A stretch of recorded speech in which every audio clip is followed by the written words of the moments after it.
Okay, folks, Babaginator here. We're back in the long dark. Ugh. I feel like my camera keeps slipping a little bit over. Hold on a second. I'm going to do a little. I guess we're still fine. Okay. Okay, so our big plan here. We got these guys curing. Our big plan is to go. Let these guys cure. Let these guys cure. We're going to try to make it to Camp Office next. We're going to work our way to Forlorn Muskeg.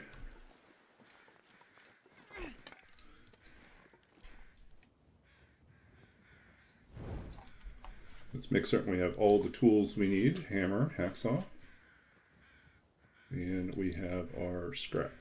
Perfect.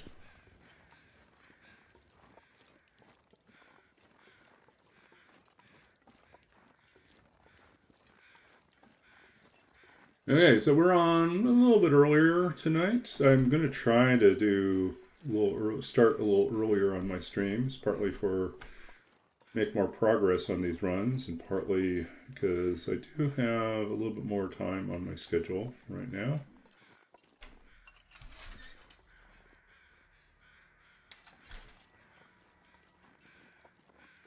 I think we need to I'm not sure I can carry much more. Quickly check the trailers because I think we skipped these.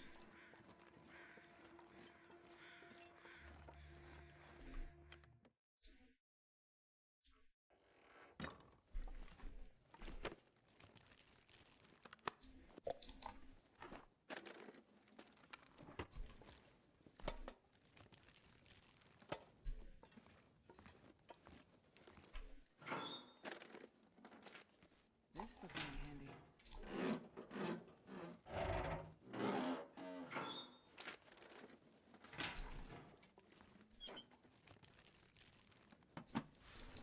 Ahoy! We have our coat. And coffee. Okay, looking good.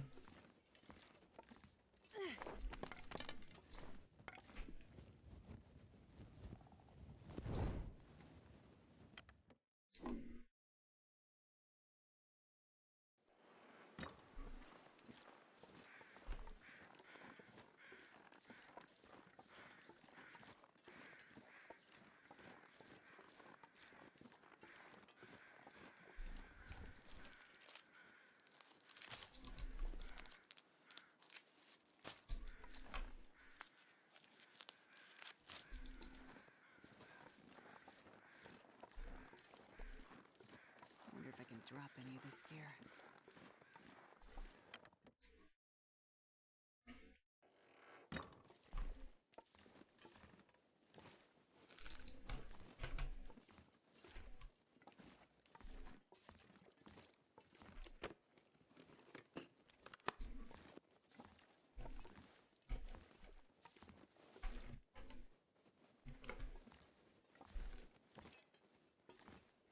Good. Weak.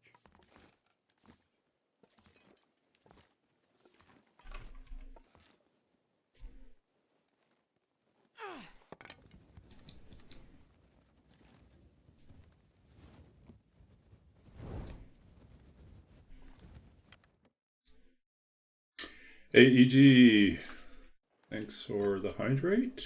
Let's take care of that.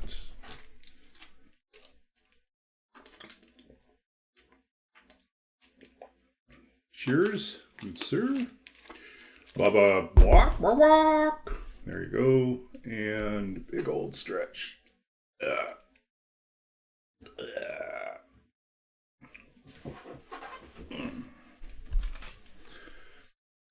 Okay. Should we go for the extra saplings? I guess that will determine whether we keep pushing on or we stay back here.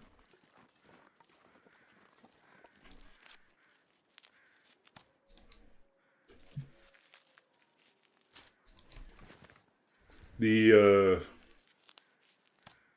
bottleneck for us is the maple sapling. which is going to be 6 days. So rushing to Forlorn Muskeg to forge and rushing back really doesn't gain us much because we'll still have to wait. So we can take our time to loot some of these areas and get the saplings we want. Yep. How was your day, EG? Mine was kind of quiet. Was working on a different project today. Made a little bit more progress, more than I was expecting. Less than I probably need, but at this point, I just bill my hours wherever I can, so.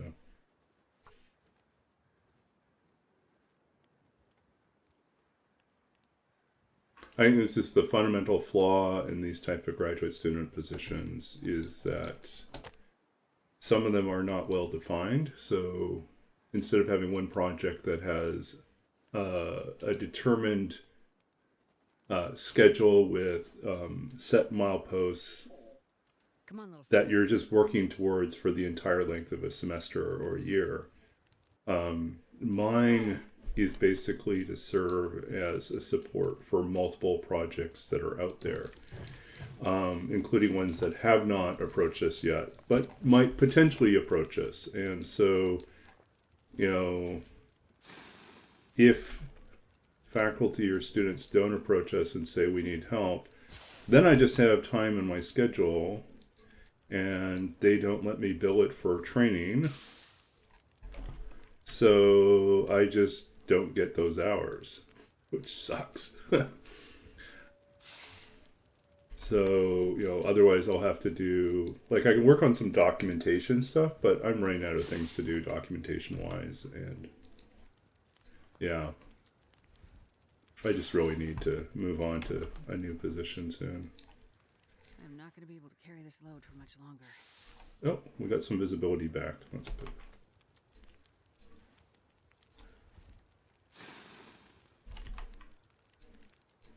Okay. Let's go get the saplings first and then come back and grab what we can in terms of cattails.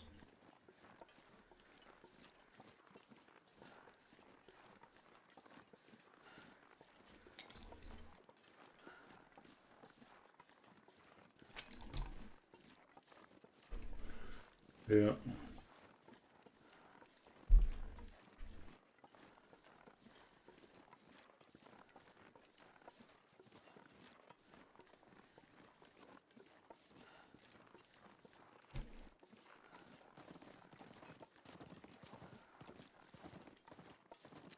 Then keeping an eye on other options if I don't get this library position that I'm applying for. And one option is to take a position with one of the local tutoring companies that specializes in working with international students.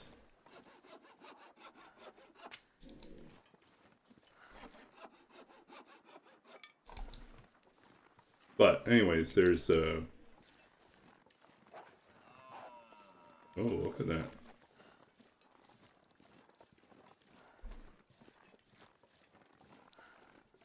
Where are you, buddy? Go away. Go away.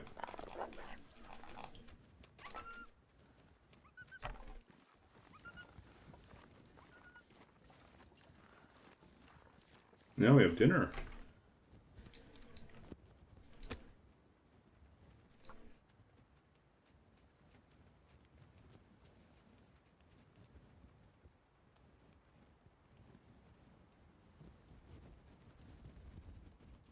Come on, little fire.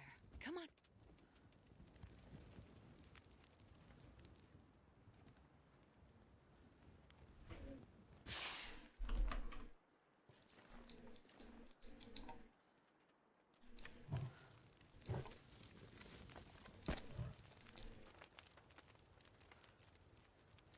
Oh, there he is. He's coming back again.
I think he's gone now.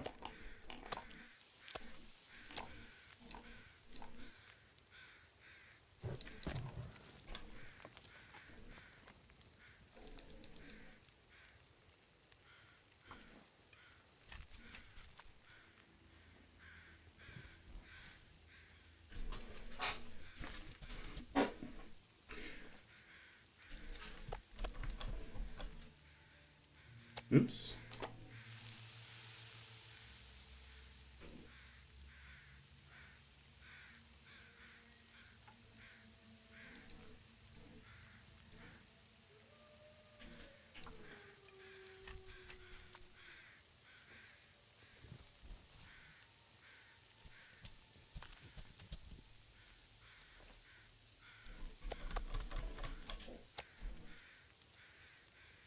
It's dusk, so Mike can't be far behind.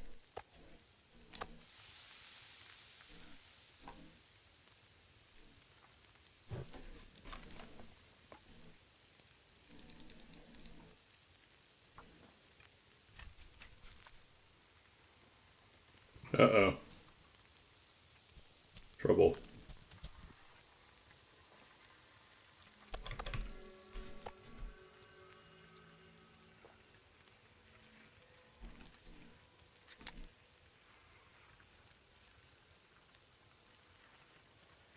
Okay.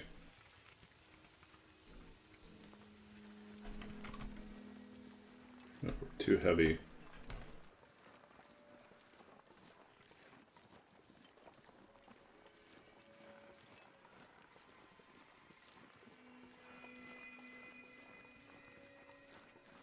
Got too greedy.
Try to sneak back to the trailers before the wolves figure out we're out here.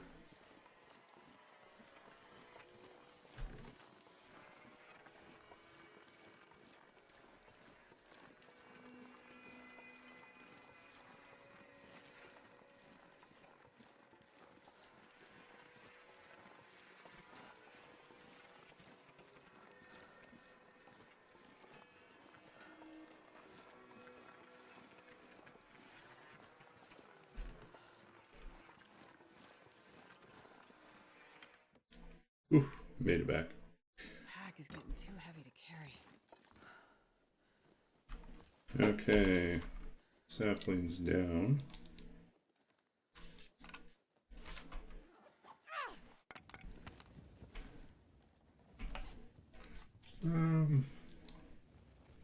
Let's take care of all this stuff here.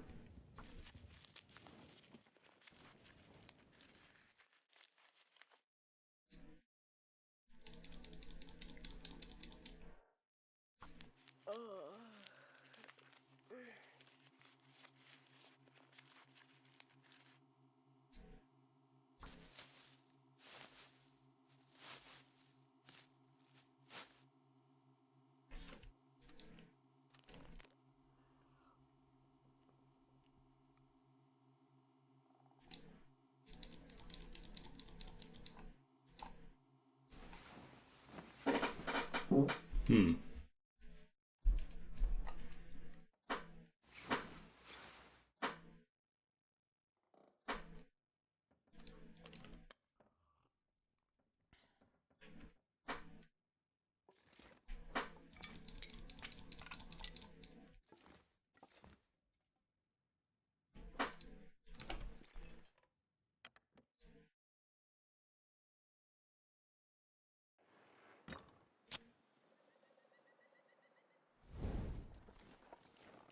sure I can carry much more.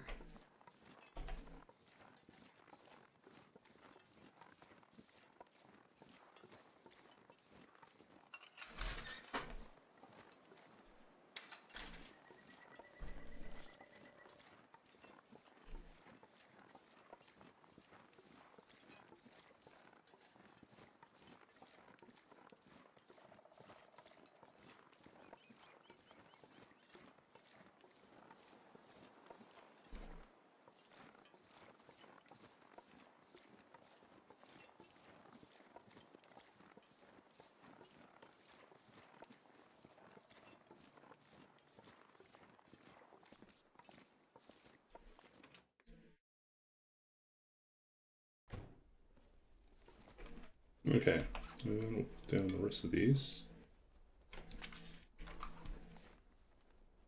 12, 15, 38.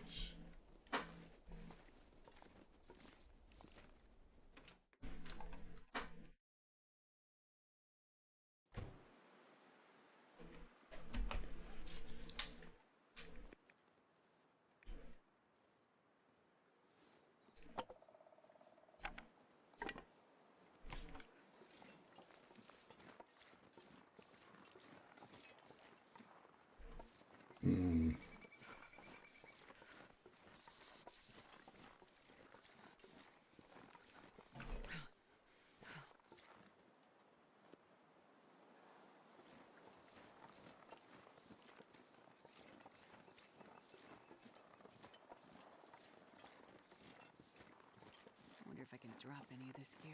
I think I will wait an hour and then go. Because I can't tell if this is going to turn into a storm or if it's going to get colder.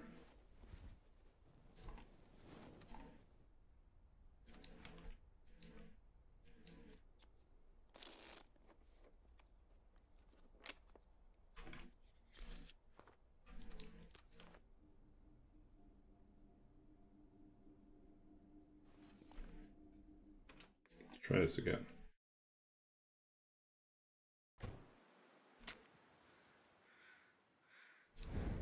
Okay.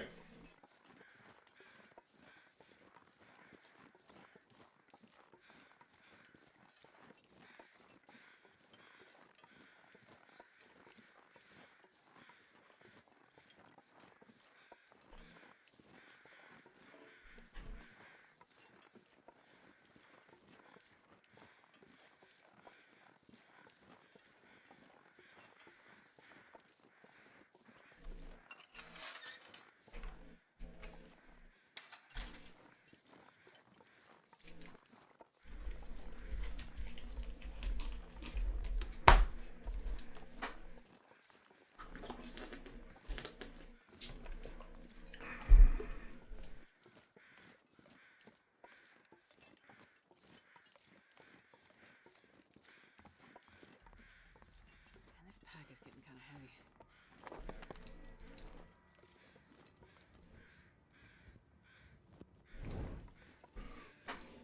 Oh, what else is new today?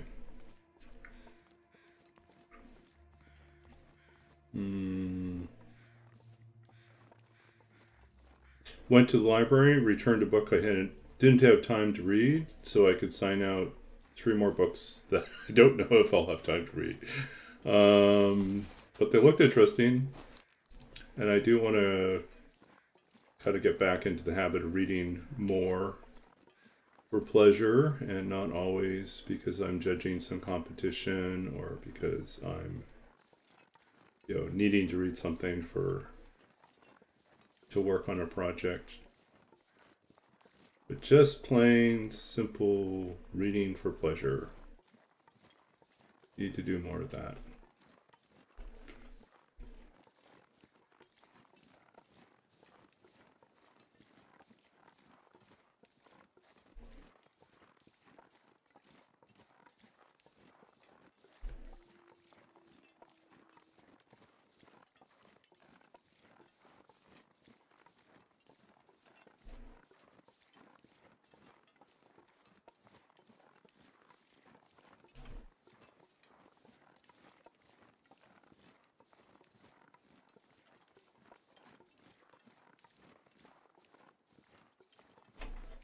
Where are we so heavy? We're not so heavy. Just feels like it right now. We could probably get rid of some books. It would be fine.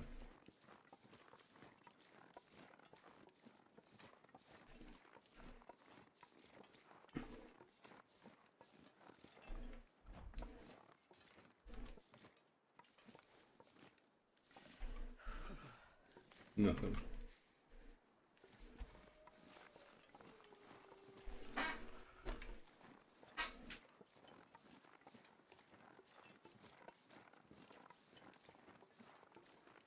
Yeah, so returned some books. Did a little tiny bit of grocery shopping. I also had a phone consultation, interview. Not certain what to call it exactly. But yeah, since I just finished my graduate program, I have to transfer from like the university clinic over to like my own family doctor or family clinic of some sort. And so my doctor at the university was kind enough to write me a referral, and so I had the intake interview where they just kind of gather some medical family history, general conditions, and ask and answer general questions.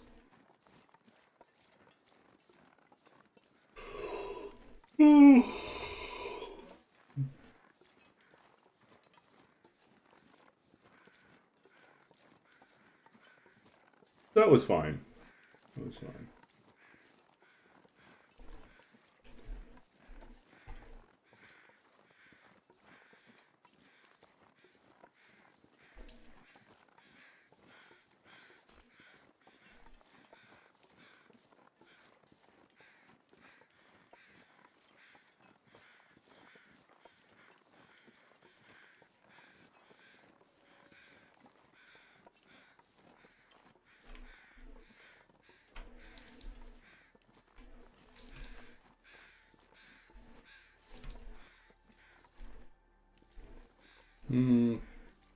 I think we'll leave that for later. We're not in a rush to get more meat right now. I mean, we could. Yeah, we'll do it. Enough time we could do that.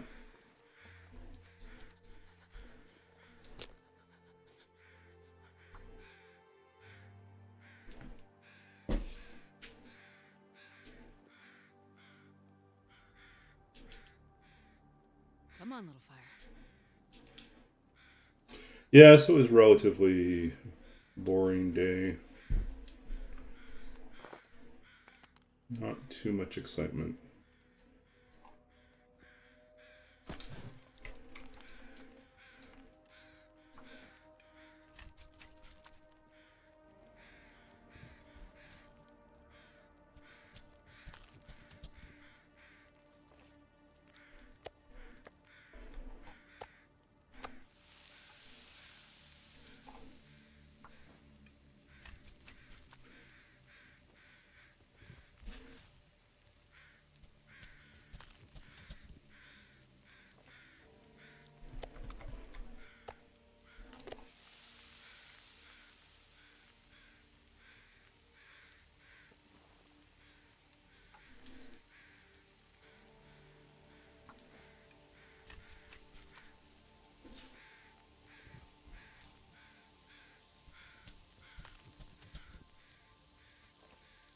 I'm gonna need to eat soon.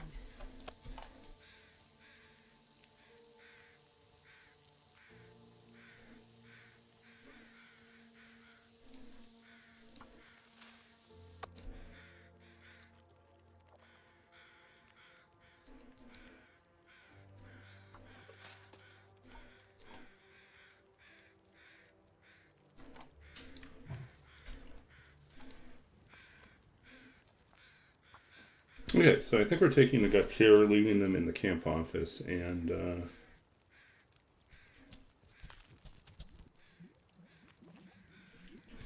probably staying in the camp office.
Well, this was disappointing.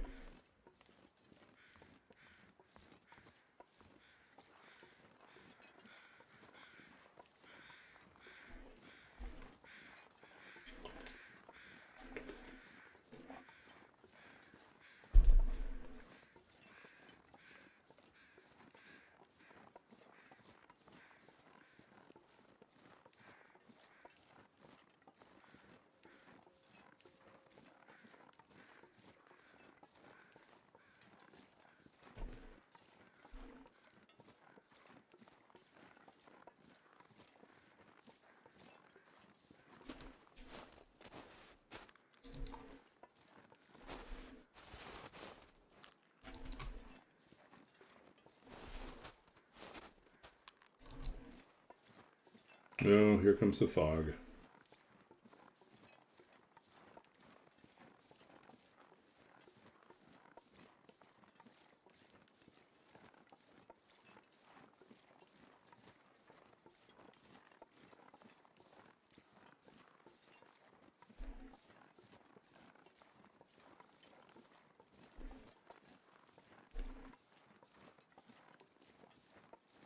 I think we're going to keep our eyes on the prize. Well, we can't see the prize. We'll just keep going until we get to where we need to be.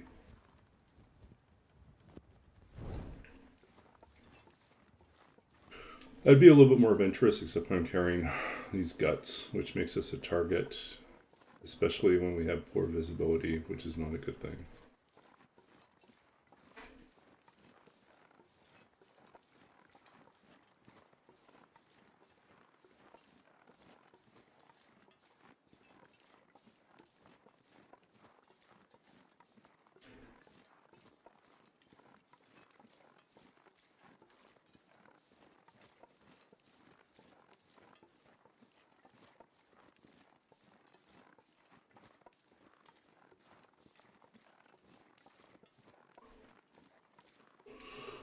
Oh.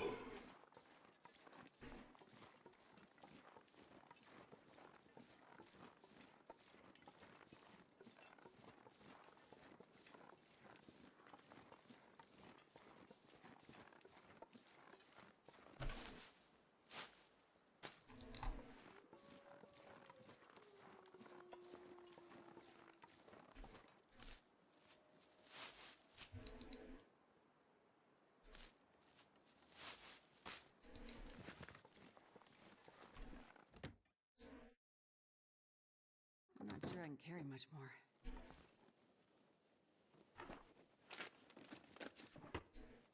Hmm.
Okay. Move, move, move, move.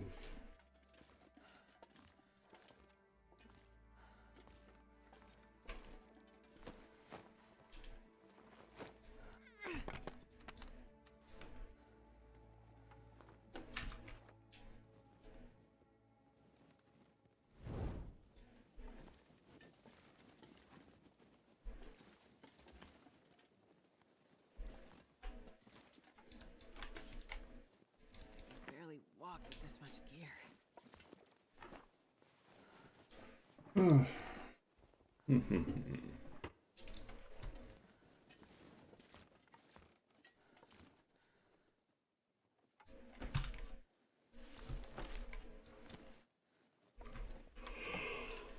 This'll come in handy. Oh, it will come in handy.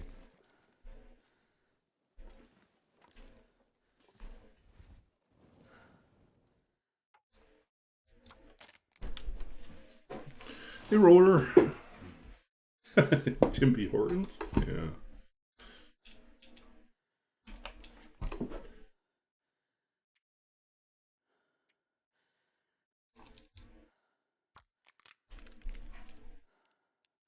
Oh, I'm starving.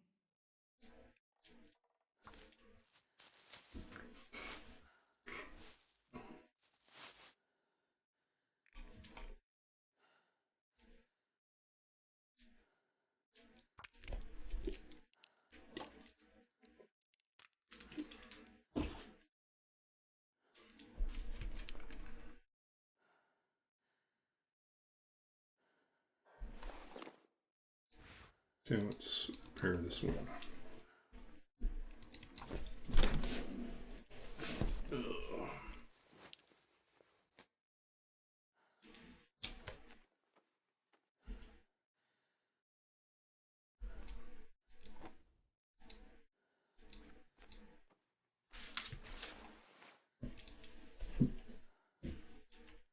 Okay, need more cloth.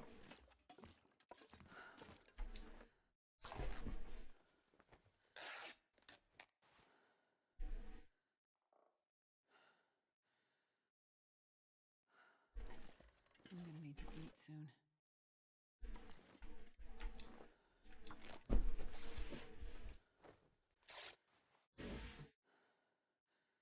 Well, in theory, we could load up on our cattails and other stuff. So we now have a skeleton.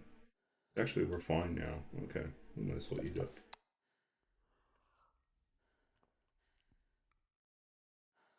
Now we have a pot for making the oats, and we have a skillet for making pancakes whenever we find the flour.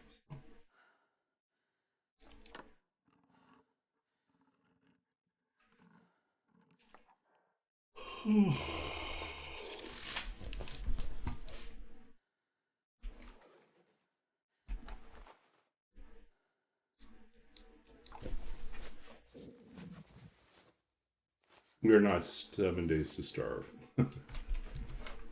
Okay, we are at 11.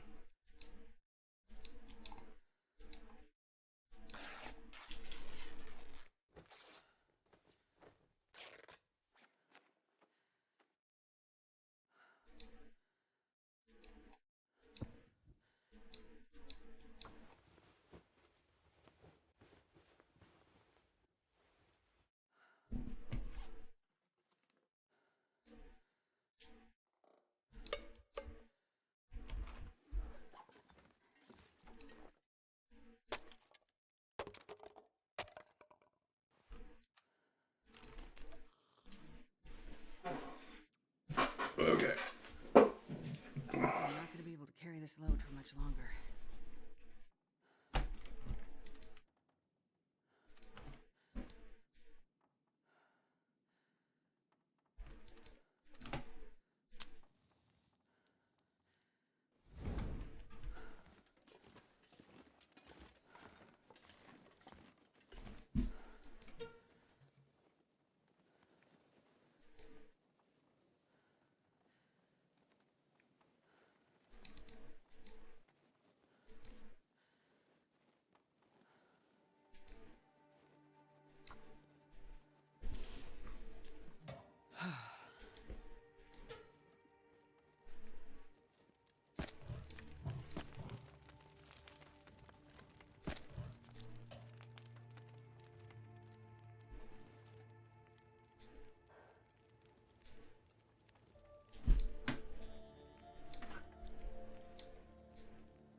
Mm.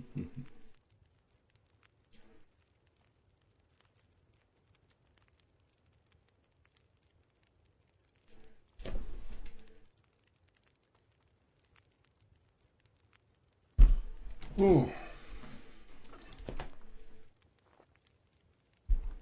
I could eat anything right now.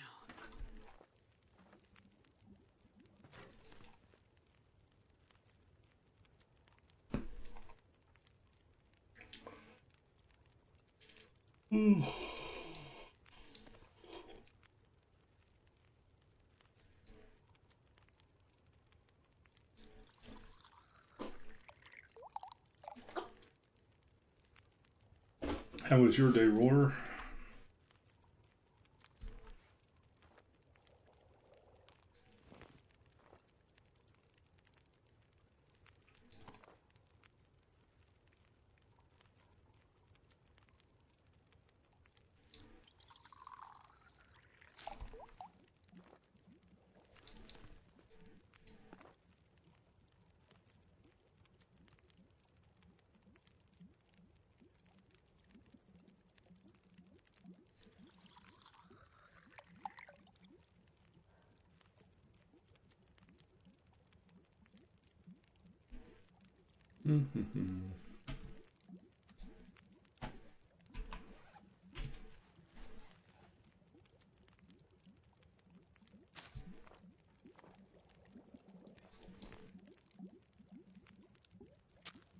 Ah, that's not what we want.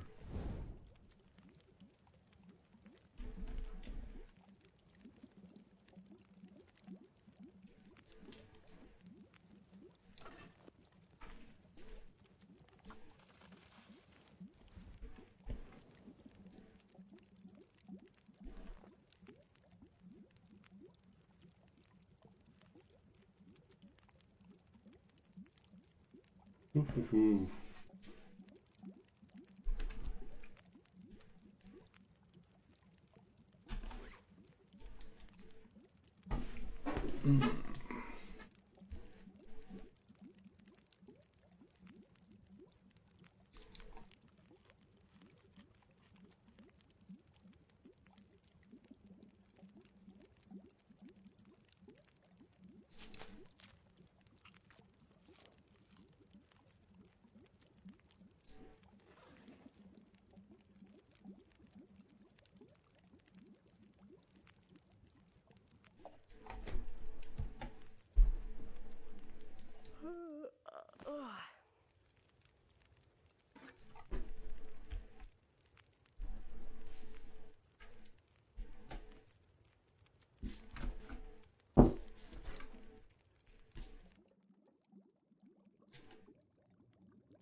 This pack is getting too heavy to carry.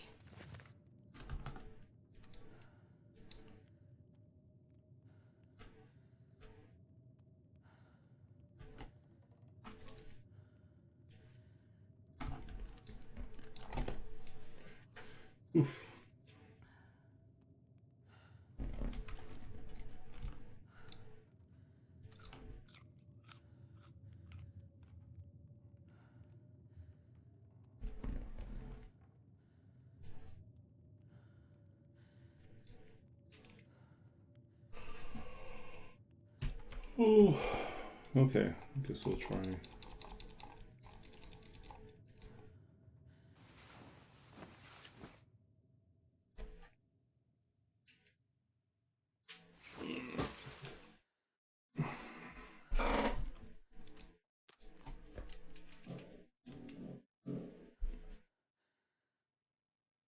I could eat a horse.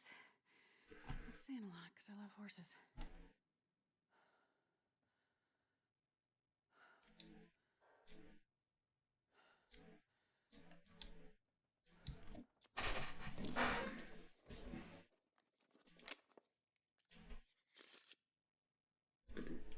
I've never been so hungry in my life.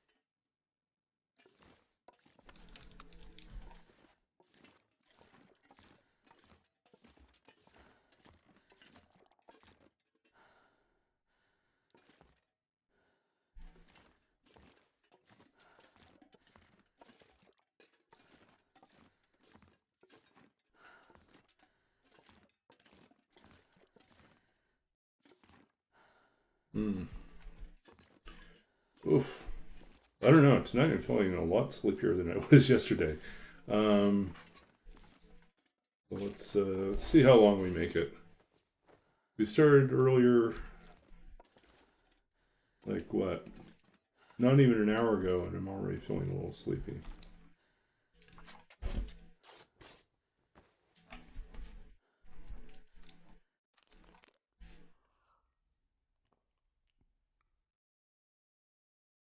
Damn it! So hungry.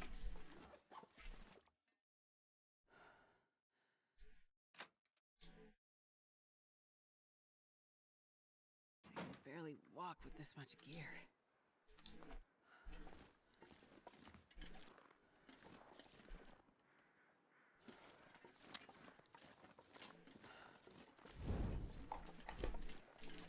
Okay, let's see if I can wake up a little bit more. I might take a bio break in about 10 minutes, mainly to stretch a little bit.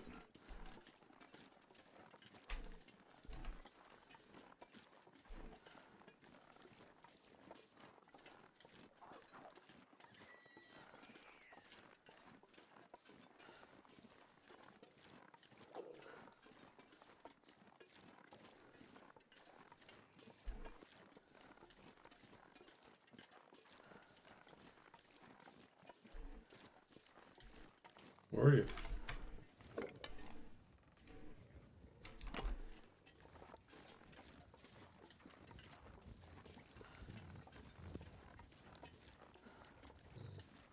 We don't need the rabbit. We just want him to go away.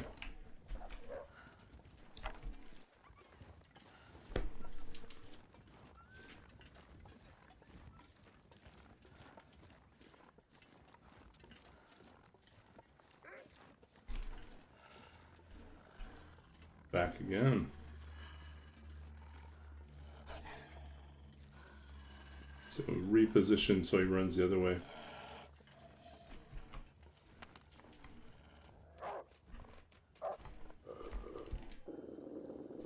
Uh-oh. Accidentally grabbed the wrong thing. Oh, it's like, oops.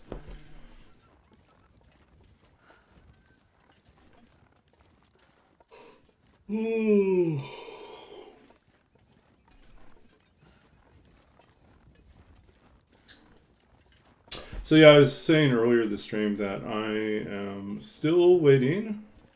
I mean, it's early. I think the earliest I'll hear back is end of this week about whether or not I move on to the next step in the job application for the library position. But I am like making my backup plans and researching what else I could probably do in the area. So one of the other things I might do is I might apply and work for a tutoring company. There's a lot of tutoring companies in the area. This is Vancouver, so there's a very high like Chinese population.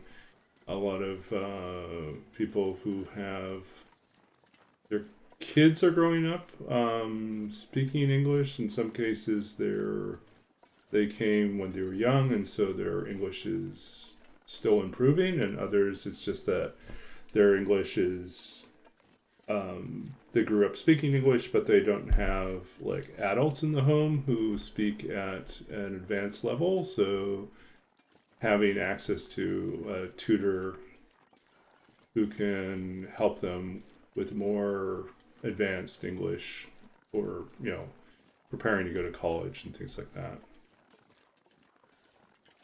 Yeah, I'm not looking for translation work. Translation work is stressful work,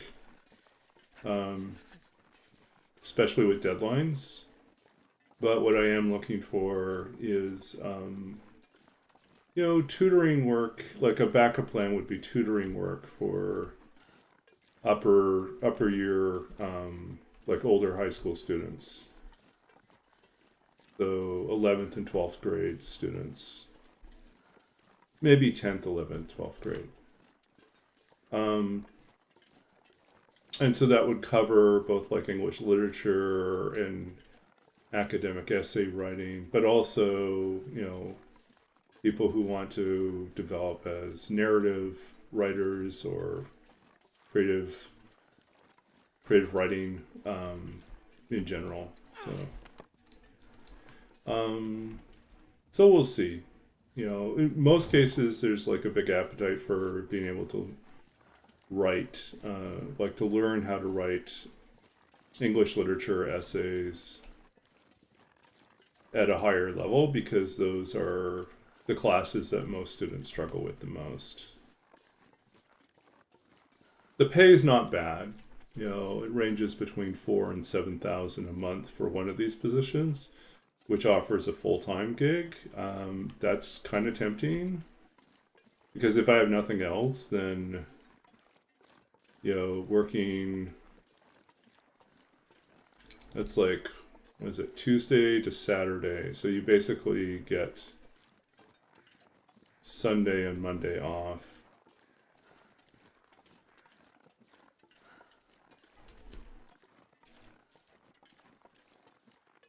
And most of the time it sounds like the work is pretty 9 to 5 with you should be able to have at least one, well, your Saturday or your Sunday should be free to do daytime and evening work. So for me, I would do that as my Saturday.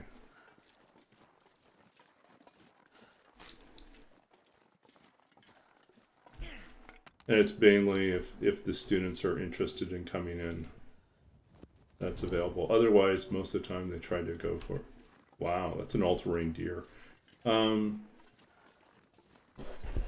Yeah, most of the time they look for, I guess a lot of students are just looking for after school, or if they're in, their 11th or 12th grade, they often have planned their schedules so they have some days where are lighter than other days, so they can have like an afternoon free to, or a morning free to meet for a tutoring session. So anyways, it's work I can do. I've done some of that in the past. Not formally like with a service, but like independently. I took over some clients for a friend of mine when she moved on to a full-time gig. And she had some high school students that she was tutoring for very good money. It was Silicon Valley. And they're very smart kids. And that was fun. I enjoyed that.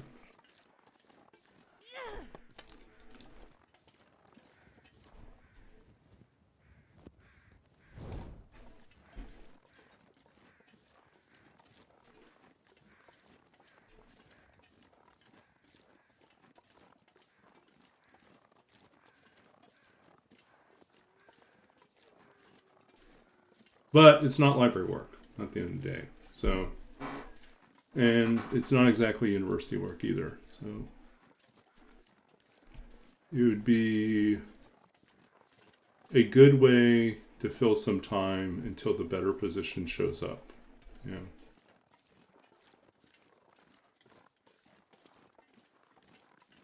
But I guess I kind of always live in fear that, my big anxiety is like, what if it turns out that I'm just not someone that can ever work in a traditional job?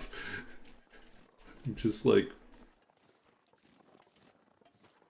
people don't know, I don't know how to present myself well enough in interviews, because I always feel like I do too many things and it confuses people, and then they don't know what to do with me.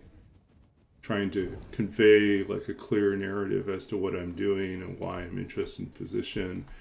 And they look at my resume or my CV and they think like, why is he applying for this position?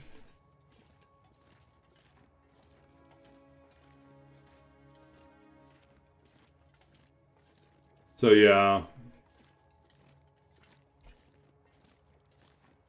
I don't know, but it also makes me think like the other place that I'll probably stick an application in, and I mentioned this I think last stream, is I think I'll put if I don't get this librarian role, I would put an application into Hinterland. I don't know if they'd take me, but I'd apply. Not as a programmer, but either to work on a creative team, you know, tied to story and narrative, or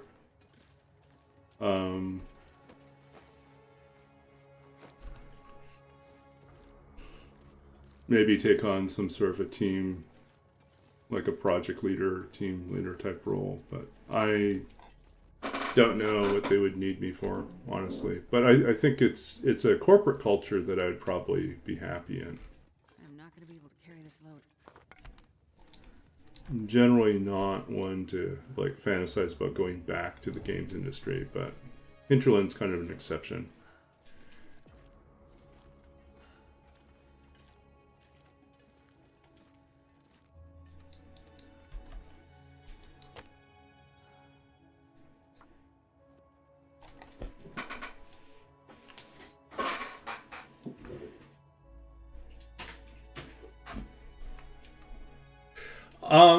Unfortunately, it is increasingly that way.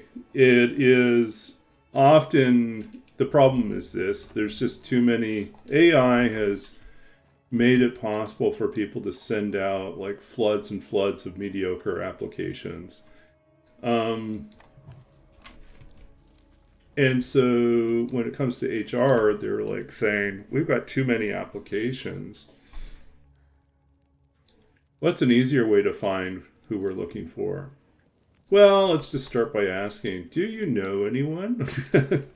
And then they just work their networks, and then, and especially in the games industry, it's often like that. It's like, hey, do you know anyone who's available or thinking about switching that would be interested in coming over to our company?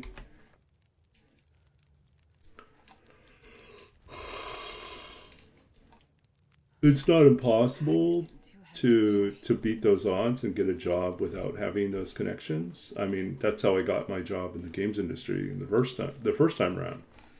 Was I cold contacted them and just said, hey, you know, this is my background, this is what I've done, this is why I think I'd be a good fit. You know, is there a time we can talk more about that in more detail, you know? And so sometimes it pays to just be bold like that. But yeah, I think that's my other problem is like,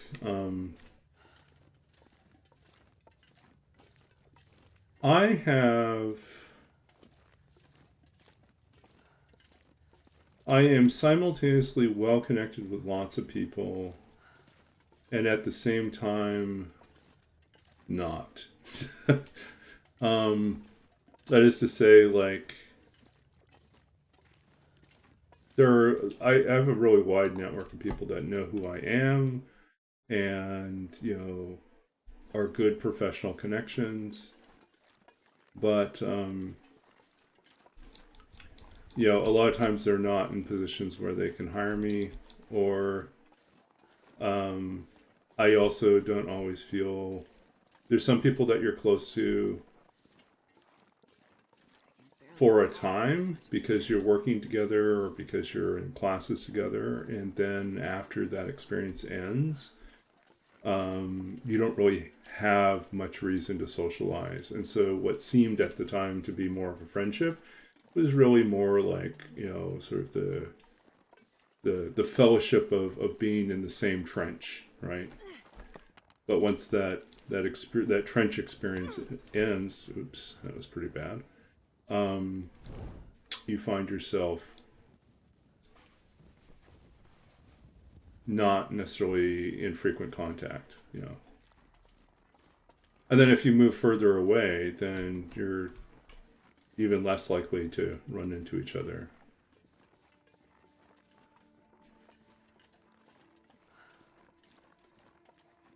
Yeah, and then also what makes people interesting to me isn't necessarily their, like, the people I know who are doing very well for themselves. I knew them before they were doing well for themselves, right? Like I knew them back when they were just getting started and whatever they were doing.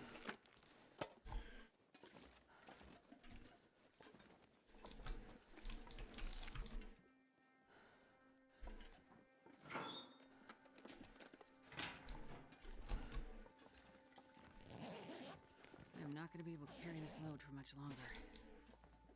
No. Another hammer. What will we do with so many hammers? Oops.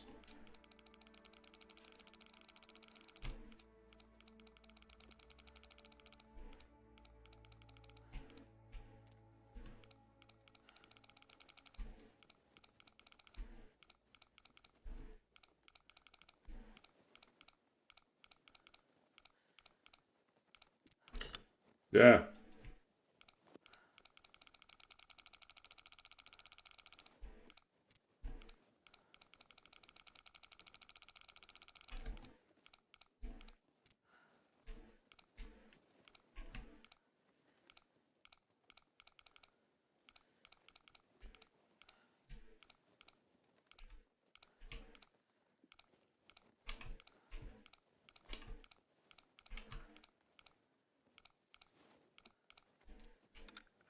There we go.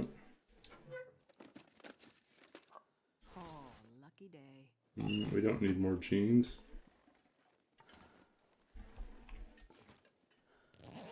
Already look there.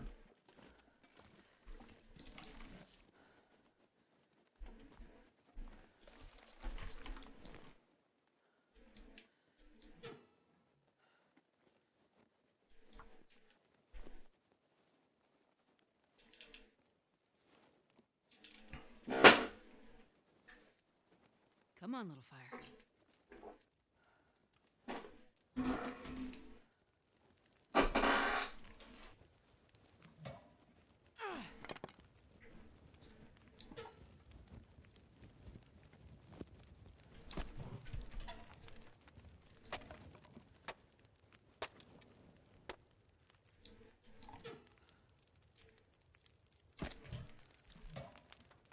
Okay, let's see what we got for torches. We're running low. These are pretty bad.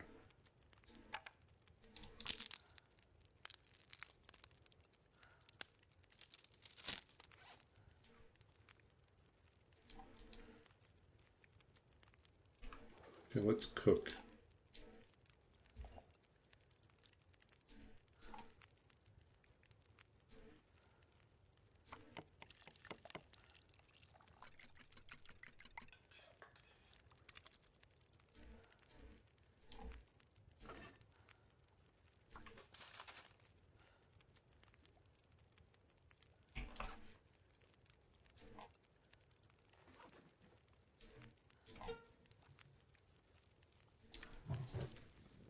This pack is getting too heavy to carry.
Okay. I can barely walk with this much gear.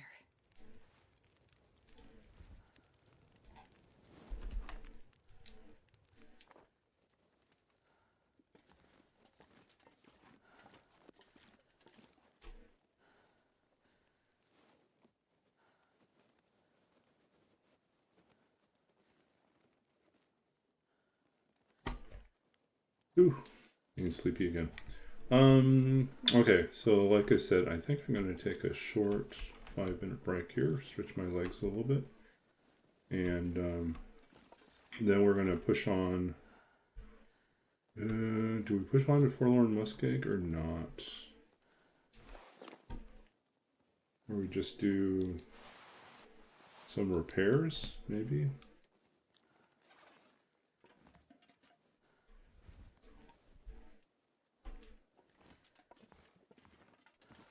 Man, all I can think about is food.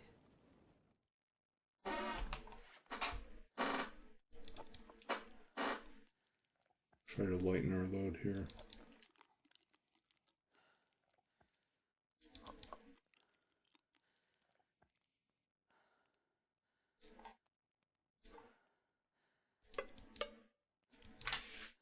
Okay, take a short couple-minute break here.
Okay, back.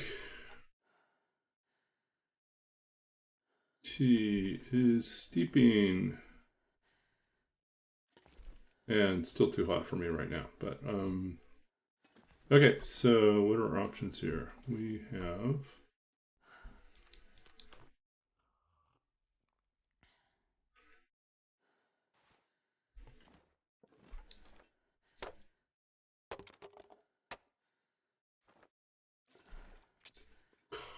wasted match.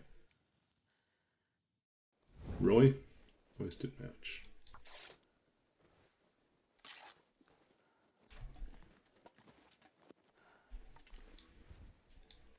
I think we'll just stay here overnight.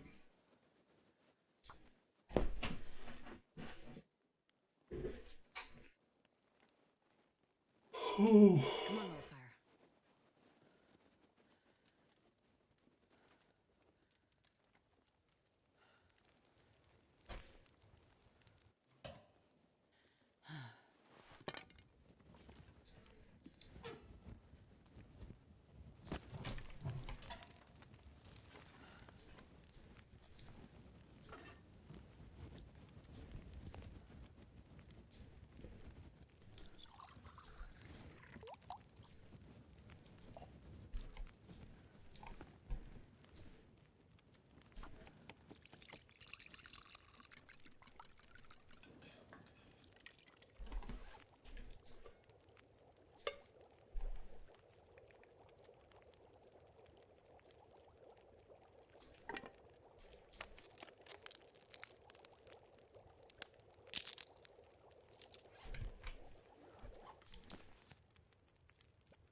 Hmm.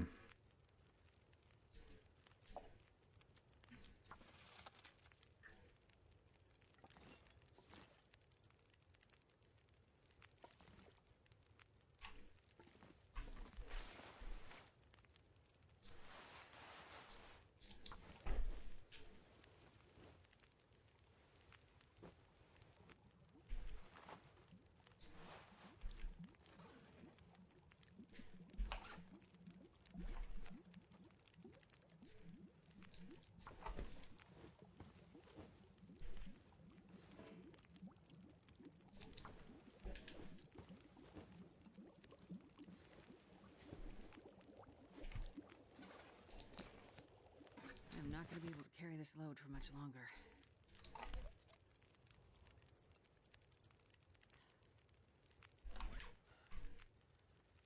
Okay, let's see here.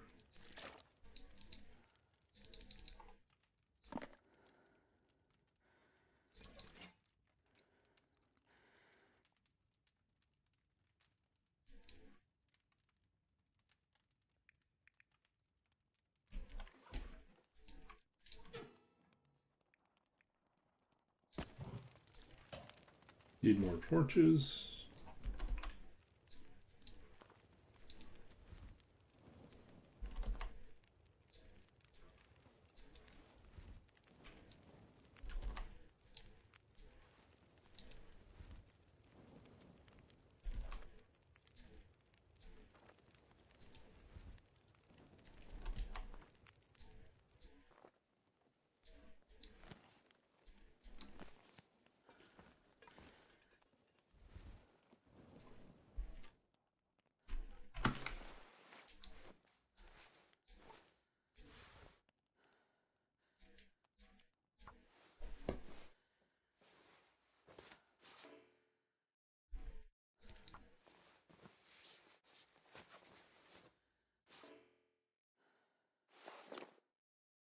This pack is getting too heavy to carry.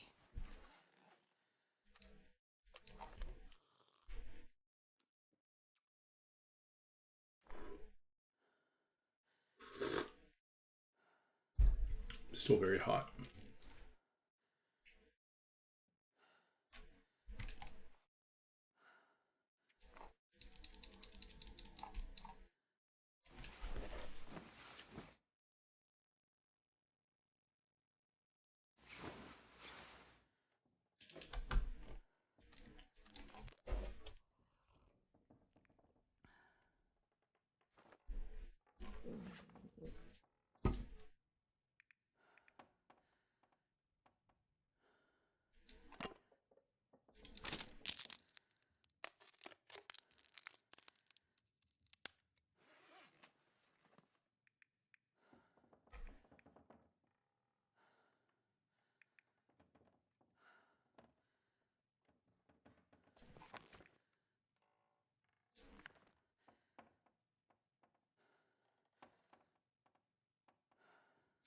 Yeah, we really don't need this one.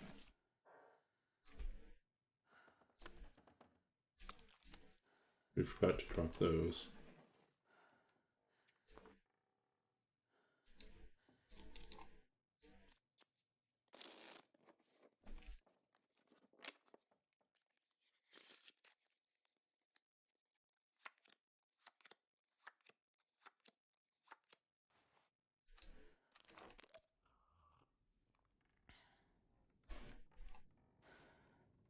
I need to find food.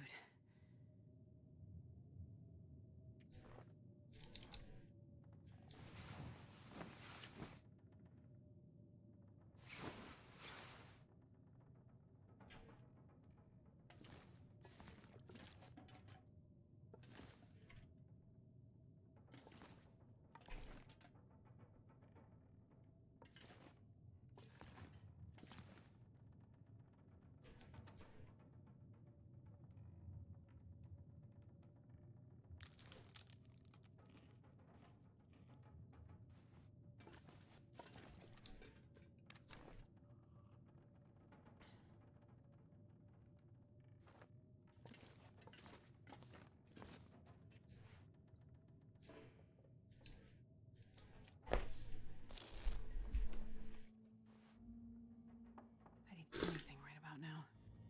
Okay, let's see.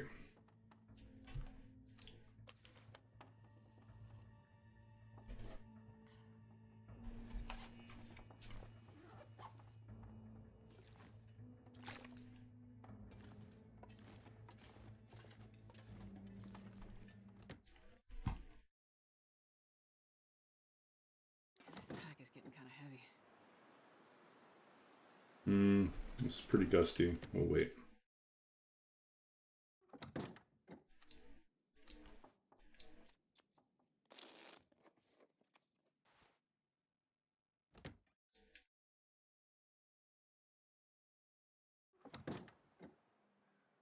Perfect.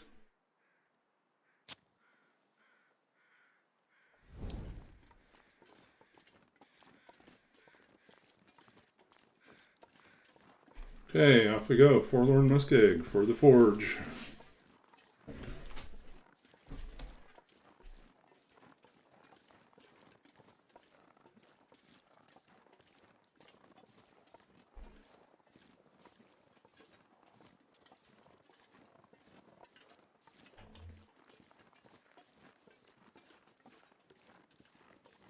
All I can think about is food.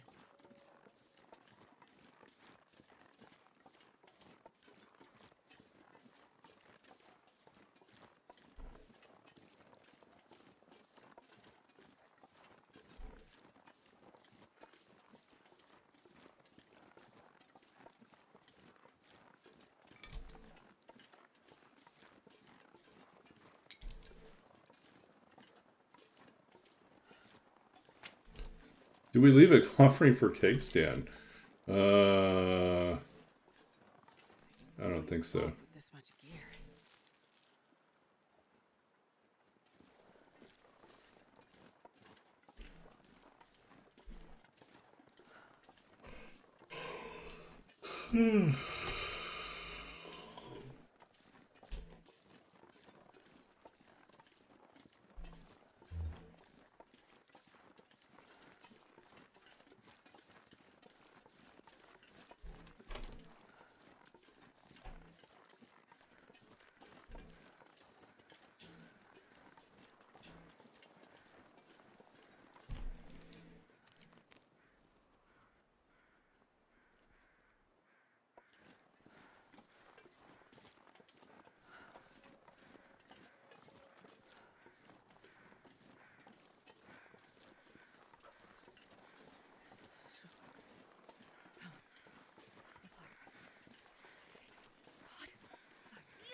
trees.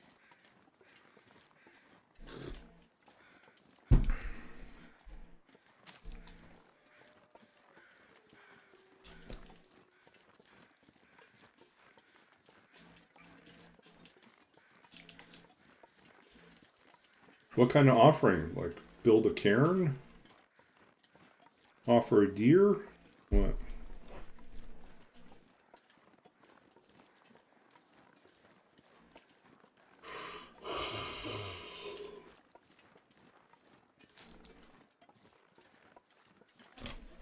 What are we on right now? Day 9.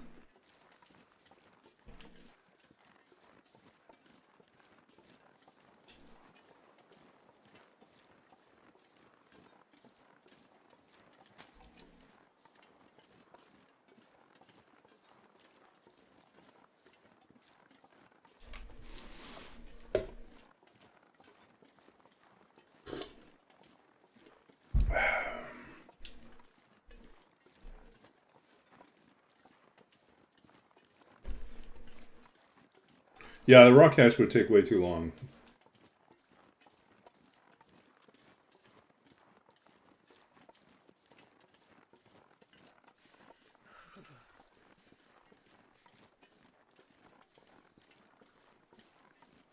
I mean, we could make a rock sign, right? And drop stones and arrange them to make a sign, but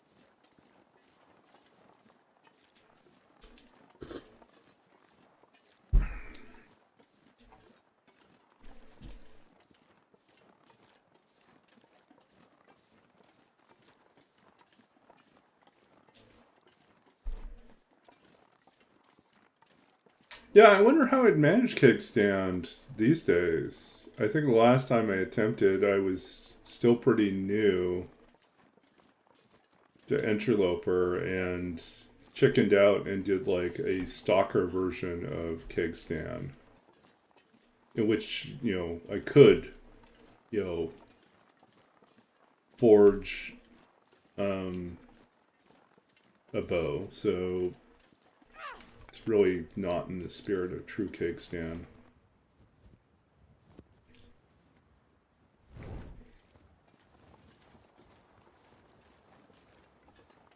Uh, yeah, kickstand with Cougar is definitely not a good combo. That's like, oh, you want to spend 50 days here? Well, we've got news for you. You're not at the top of the food chain. Someone else is.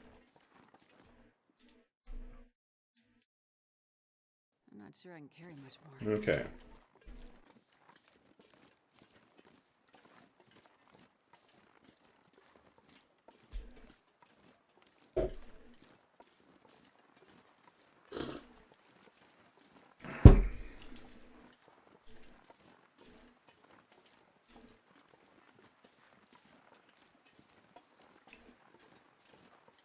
I could eat anything right now.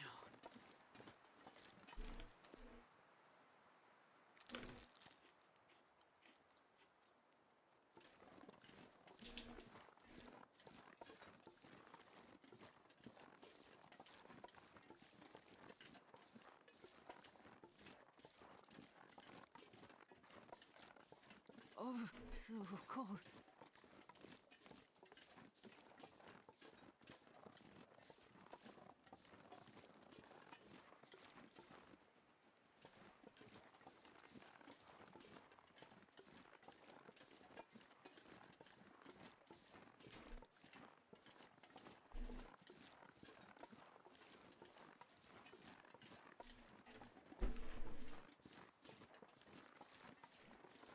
In 30 days, your rent is due.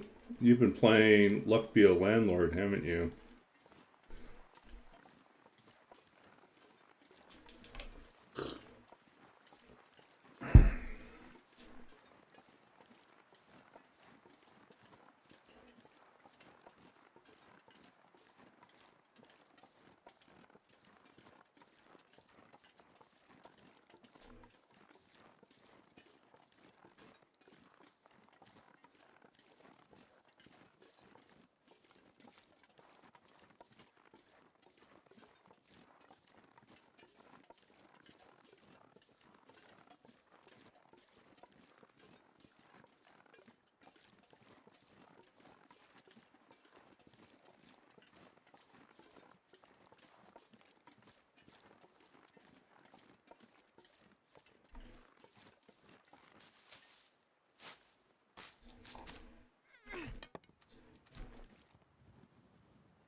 Where's the bear?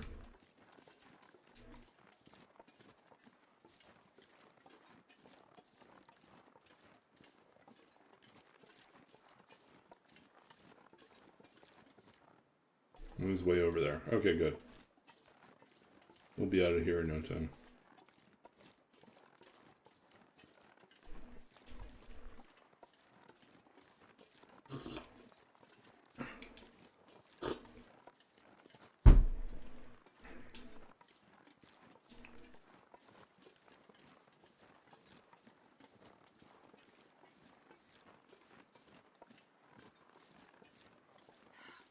Starving.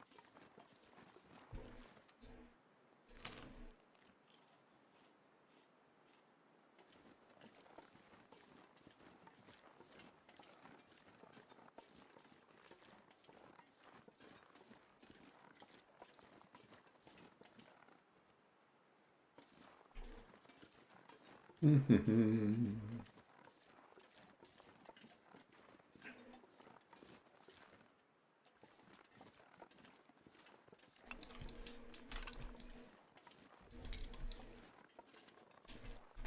not going to be able to carry this load for much longer.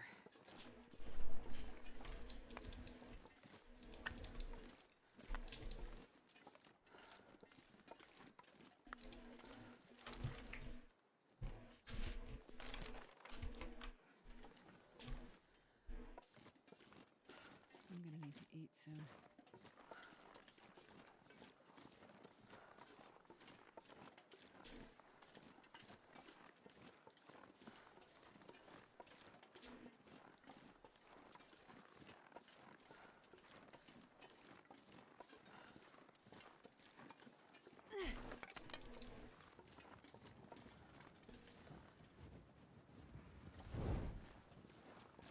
Move, move, move.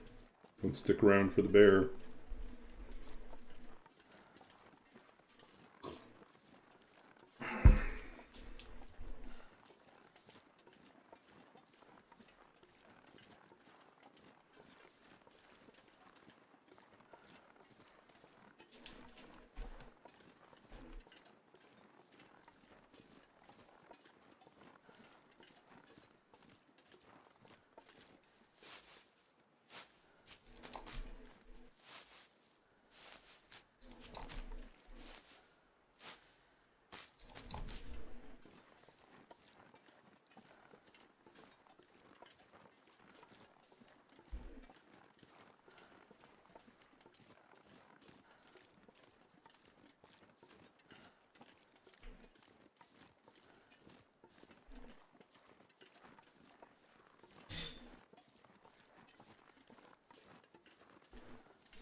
Okay.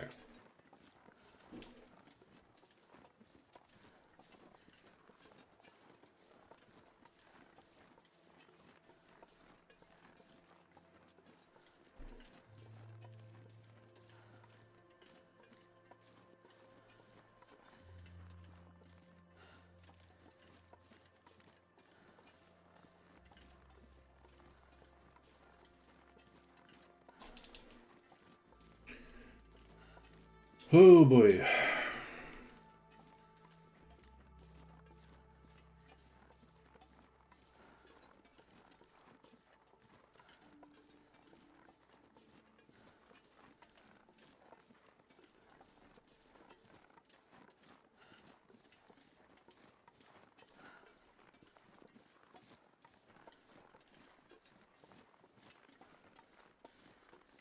anything right about now.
Okay, we're making good time.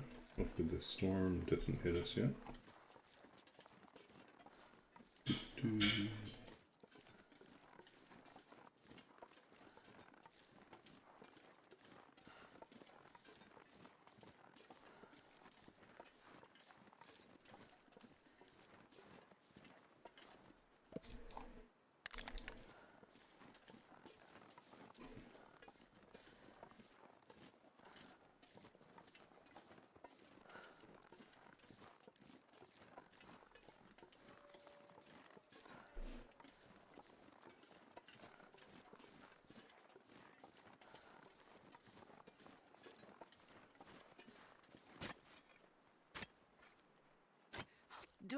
If I don't warm up soon.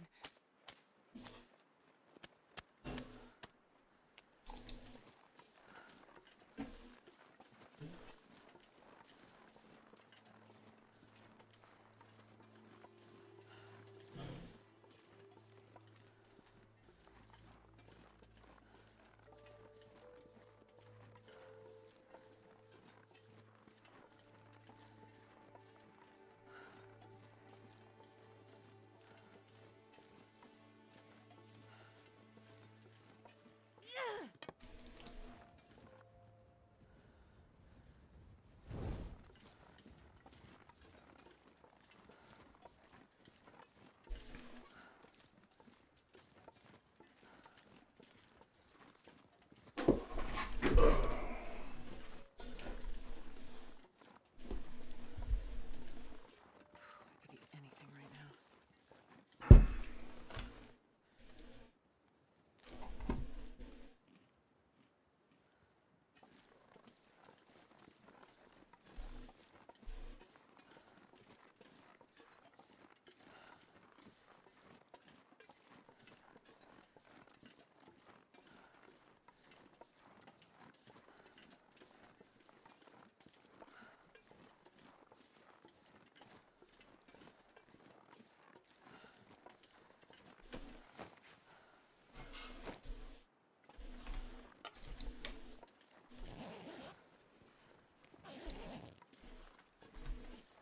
Meat trees?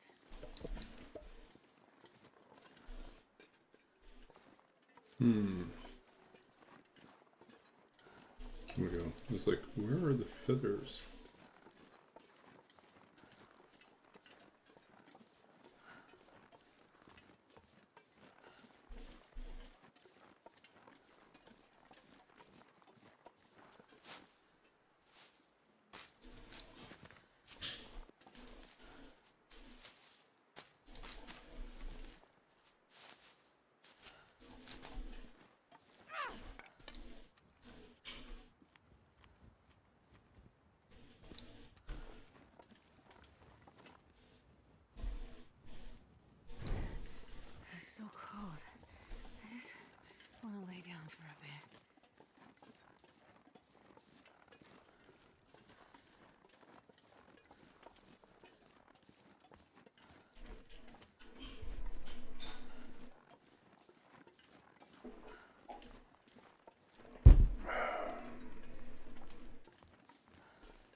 Okay. Looks like we have time to harvest this guy. Of course.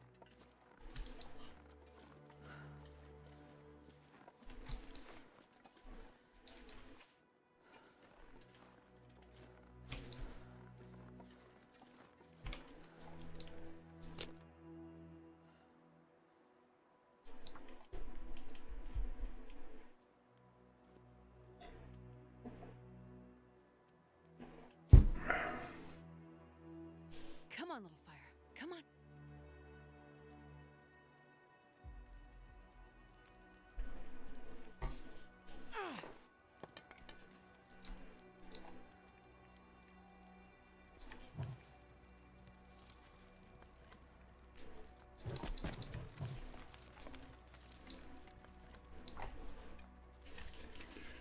I think we'll just take the meat and we'll leave everything else. Because we don't need more guts. We're not going to make more than 2 bows.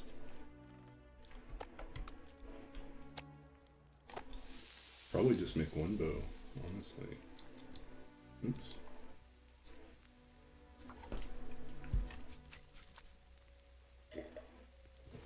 Though I do like 2 bows, just the wear and tear. It's more evenly spread.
Hmm.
Okay.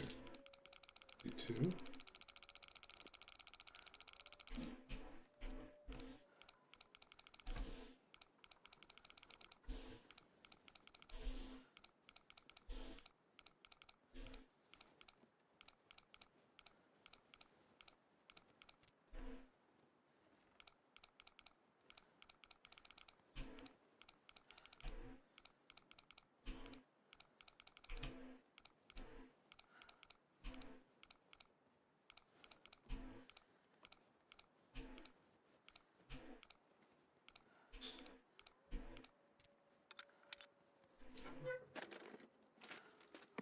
I can use this.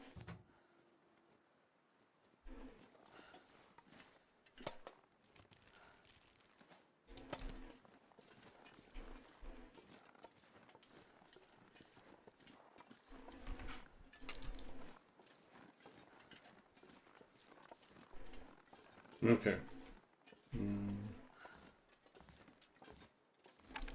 Here. I think I can use this.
Okay.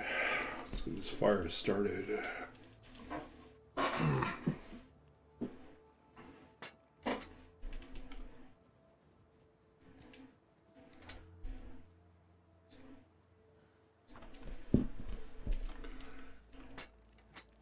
Oh yeah, that's a good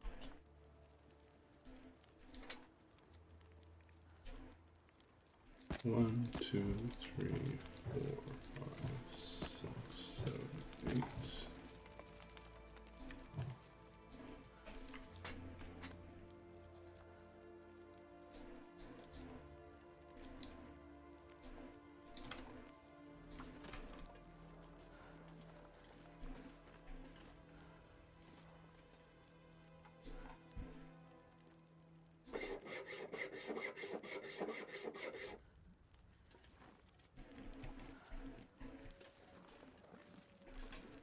Okay. I think for the knife and the hatchet we need cloth. Yeah. So I did not plan this out well. I should have kept one more piece of cloth. So it means we are going to have to sacrifice something. Oh, we're good.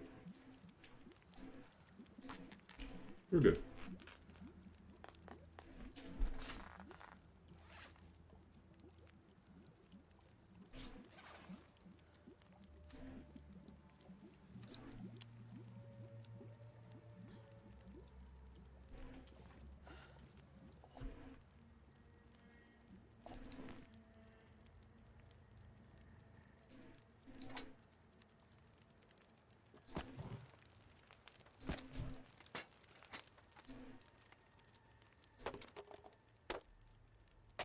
It's getting dark out here.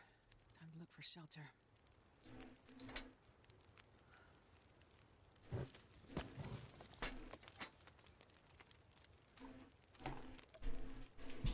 Okay. We are day 9 and we're foraging.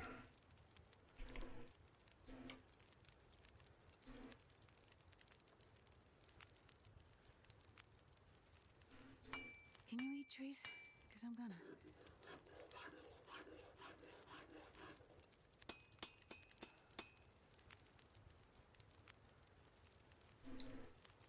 Okay, that'll leave 11, which will be 22 arrowheads. It's not bad.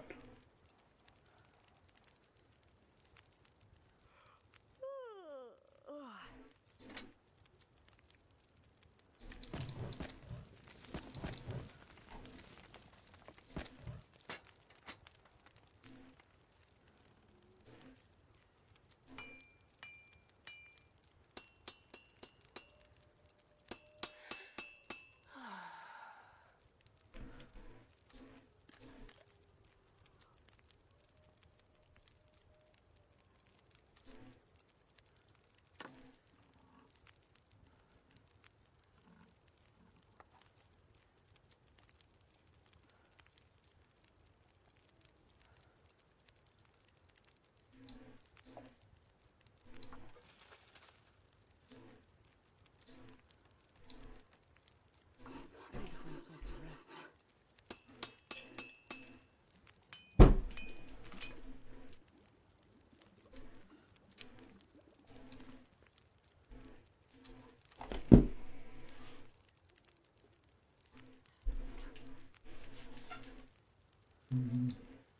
I need to find food.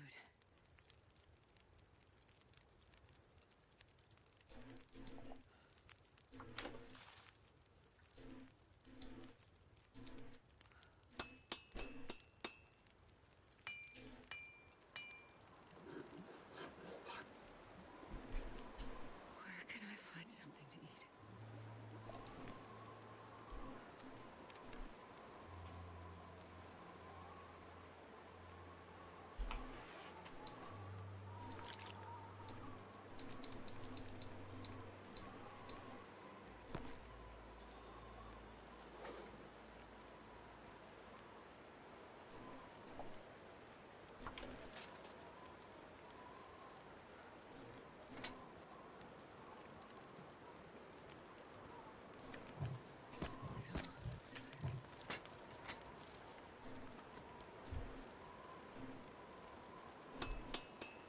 Looks like a new day is dawning.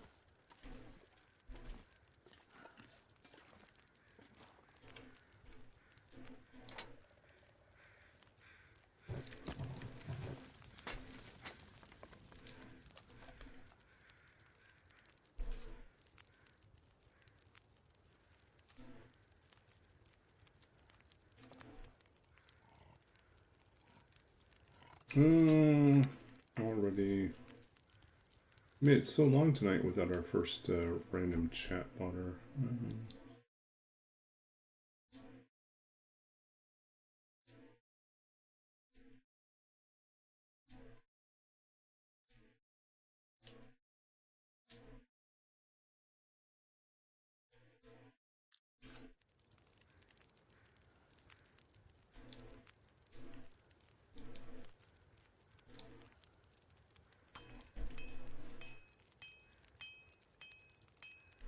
I could eat a horse.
Okay.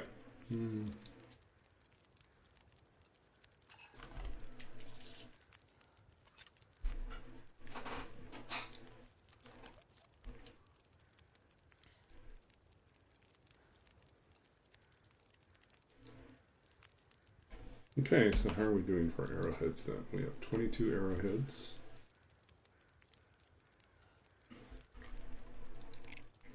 Gonna actually get a little bit more here.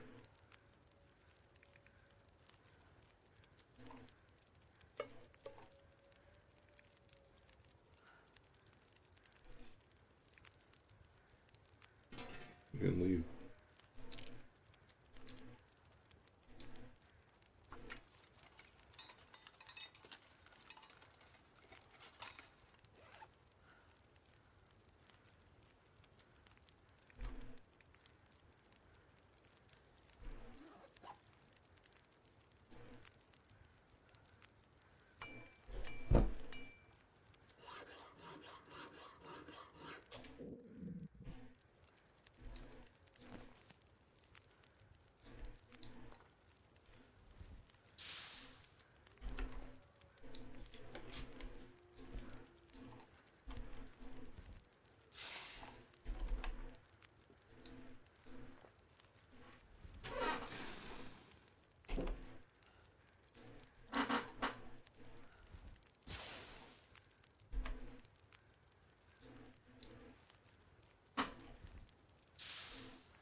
Okay.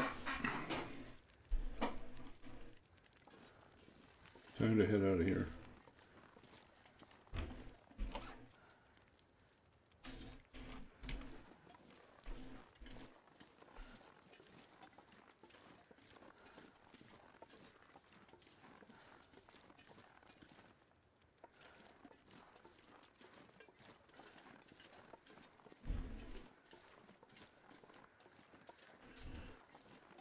I think we'll head up to the bunker. Stay the night in the bunker.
He's up here. I know he is.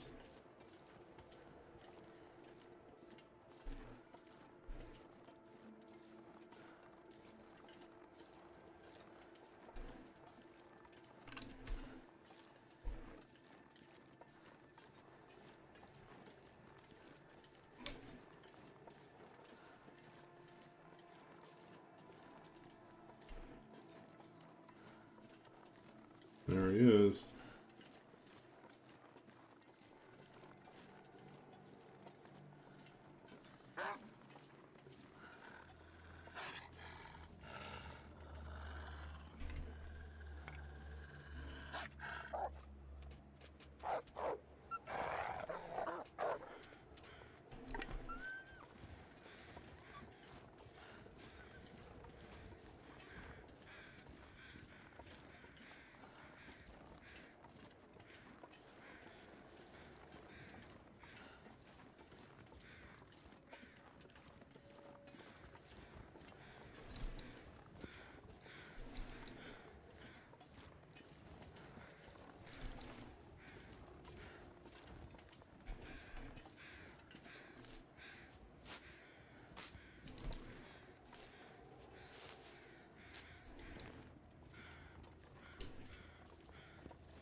Ooh.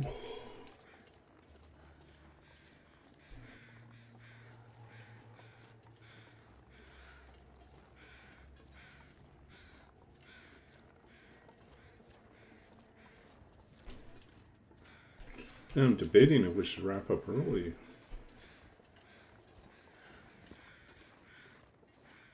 Oh, it's been 2 hours for me, but I started early tonight, so.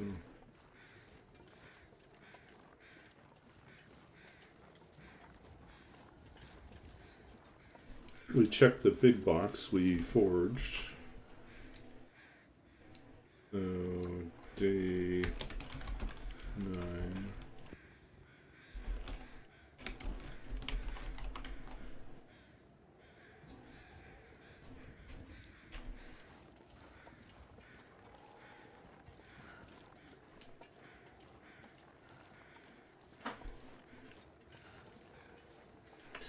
So then next stream, we'll rush back to Mystery Lake, and I think our maple saplings will probably be cured.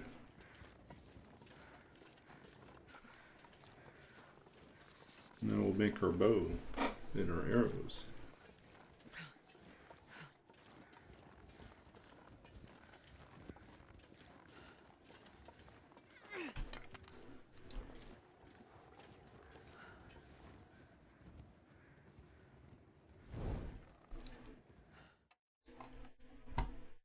This pack is getting too heavy to carry.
$24.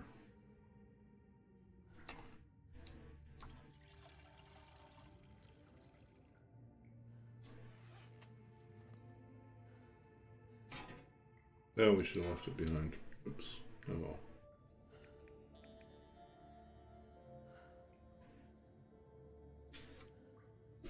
No, we should take it with us. We'll just drop it on the way out.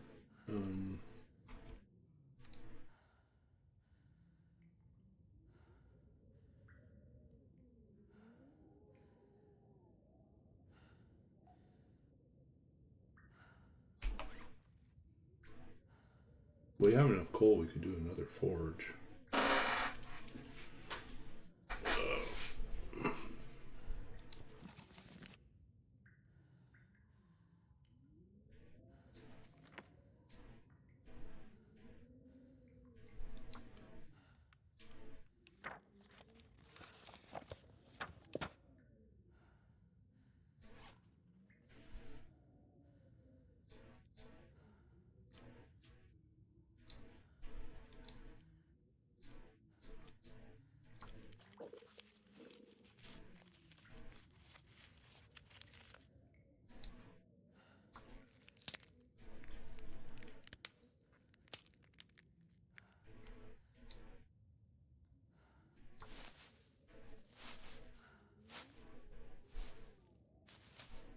So tired.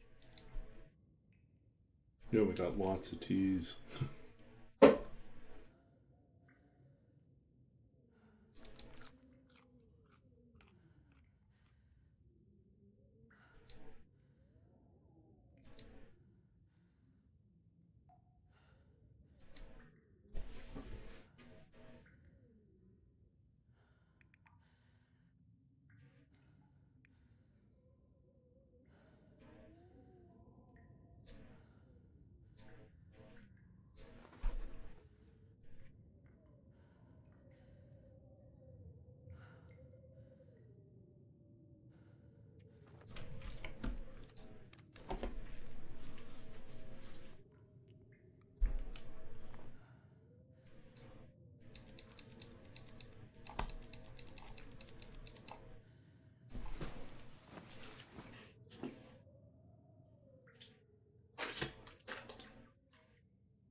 11 hours. Or 11 days. 11 days. So yeah, we could head back and we would be in time to get our maple saplings.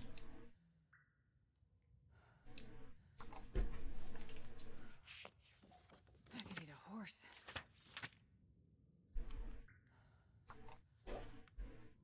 Oops.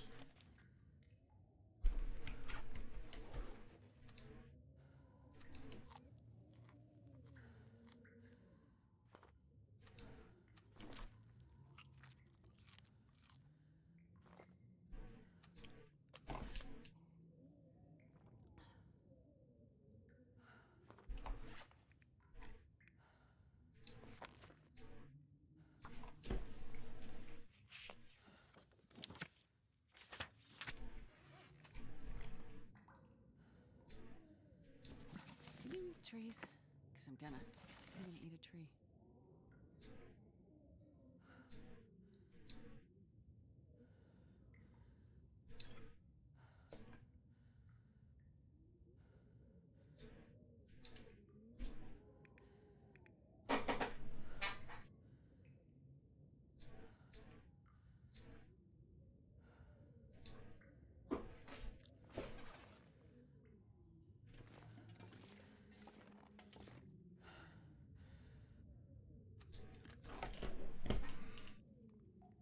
Okay.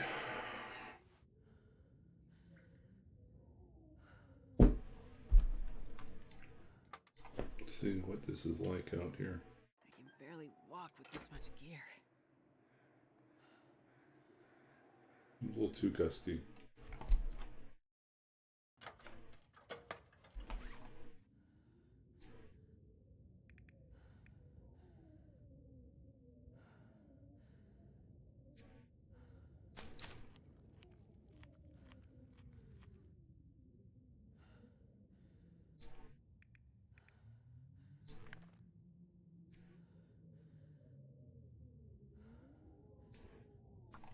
Oh, I'm starving.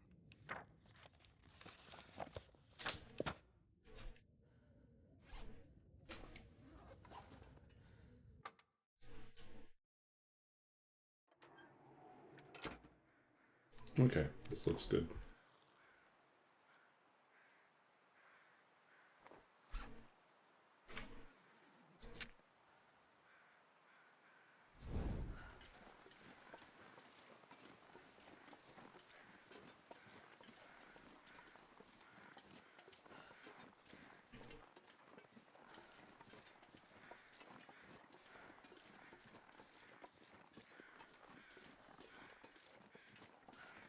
I need something to eat.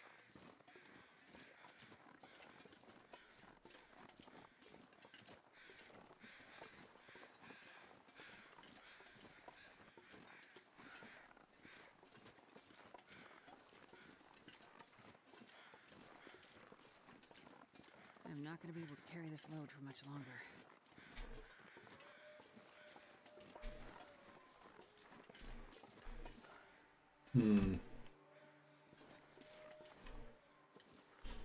We could stay and eat.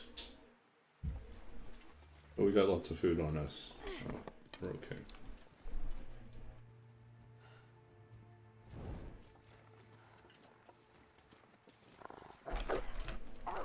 Nice try. Nice try. Try to be all quiet like.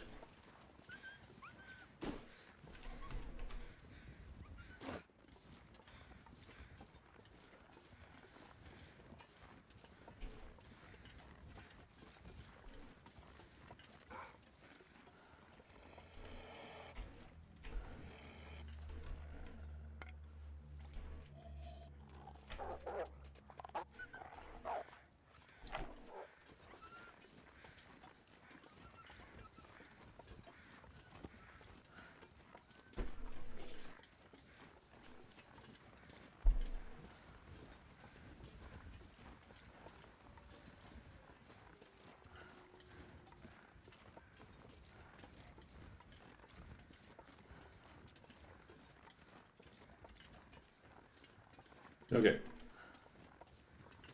Drop off our hammer.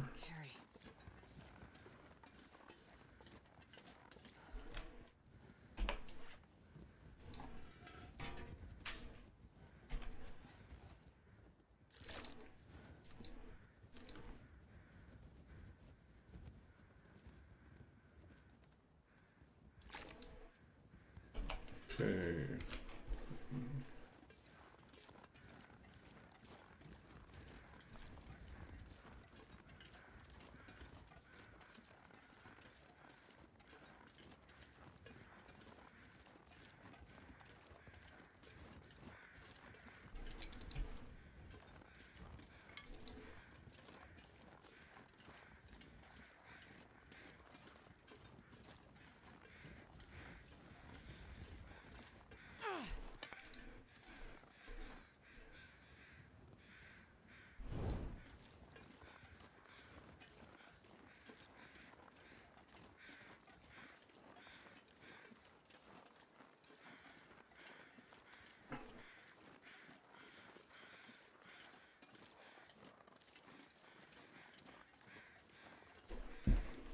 Okay. Okay.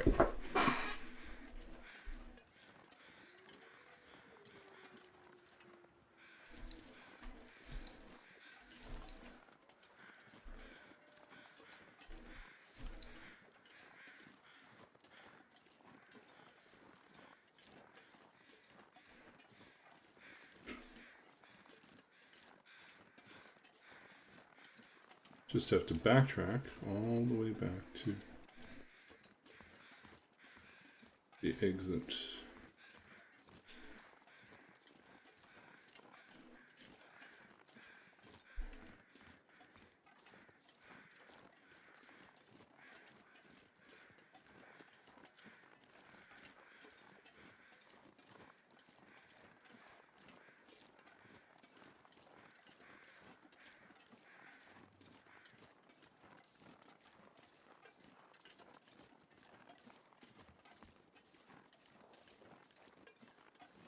Now let's pull a few new torches here.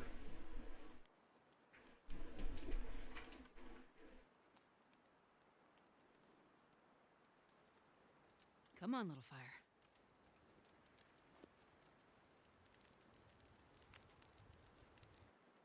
Perfect.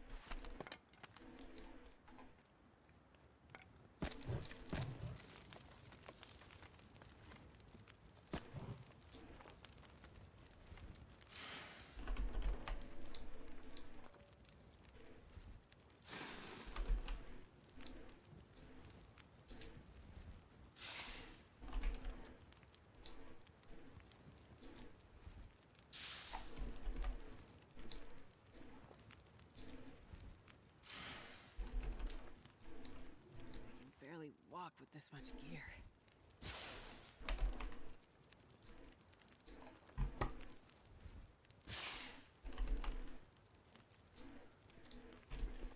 Enough.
Okay, let's keep pushing.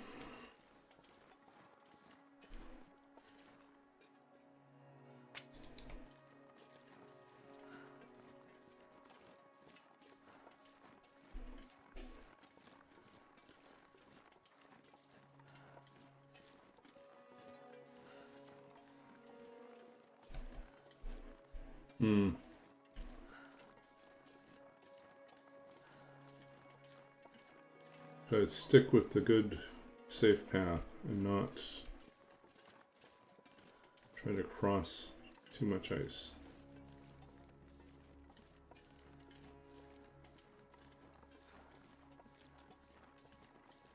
But we're losing visibility fast, which is not good. Got to get back to the tracks as soon as we can.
Go away. Go away.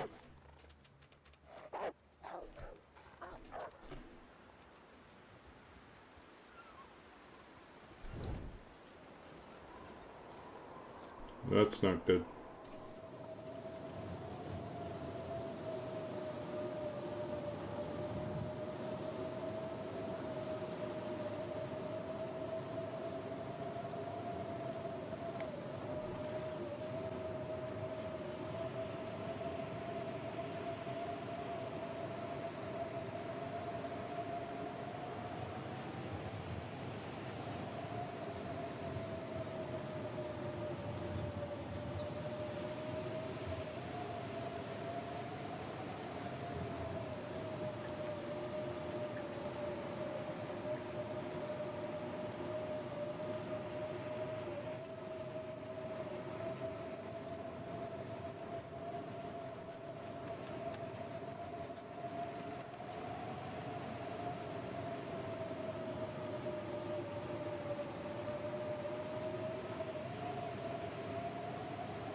This is my worst nightmare. It's like losing the tracks.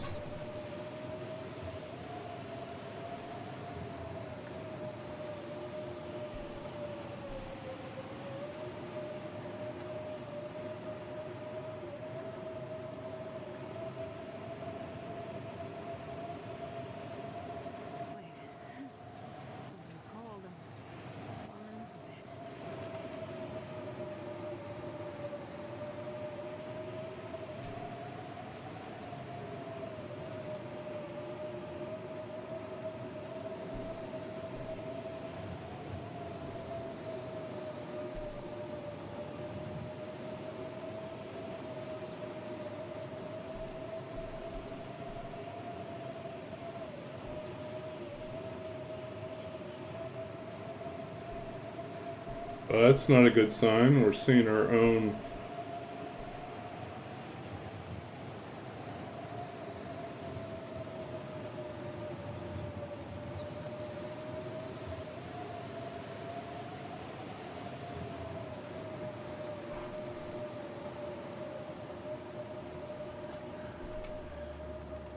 Oh, we found the wolf again. This is what I was worried about.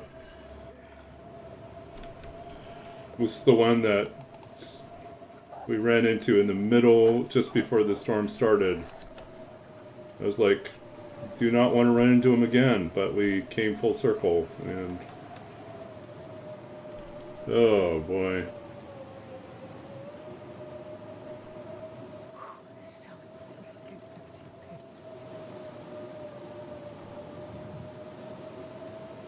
We know we gotta be pretty close.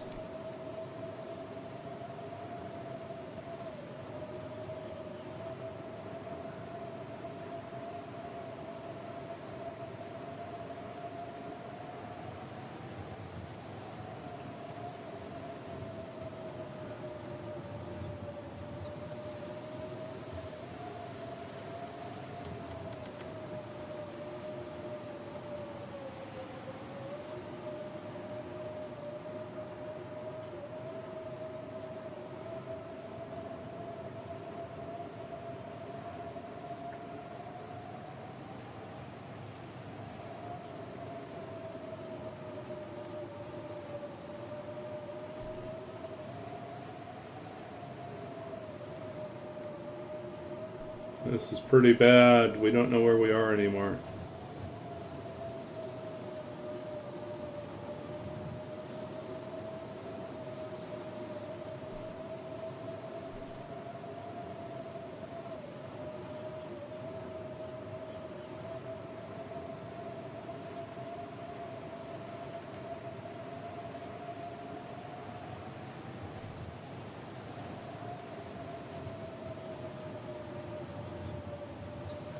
Oh, I see the tracks.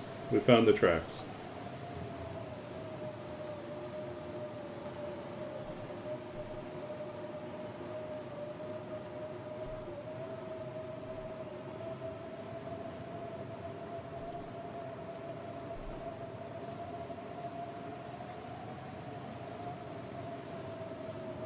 The question is, which direction are we?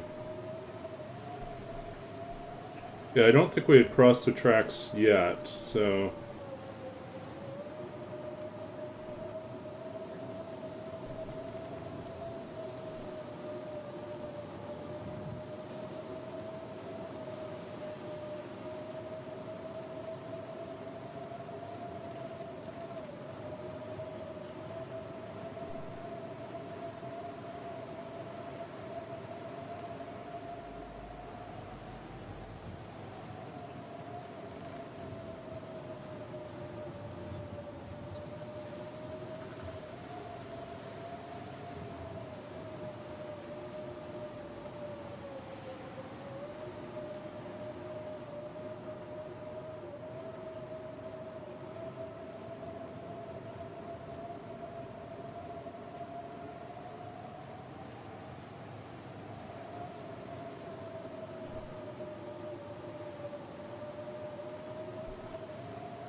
I think our goal here is to warm up and then keep going.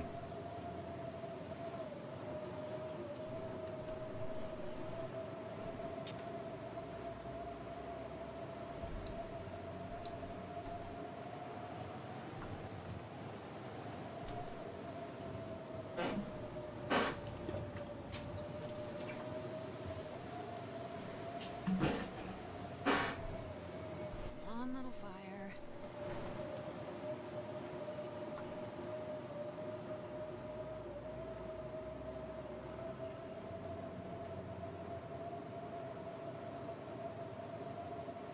One little fire.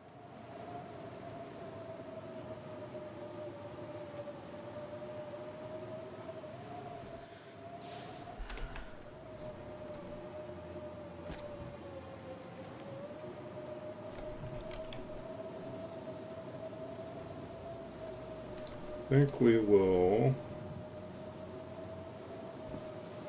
rest here for an hour.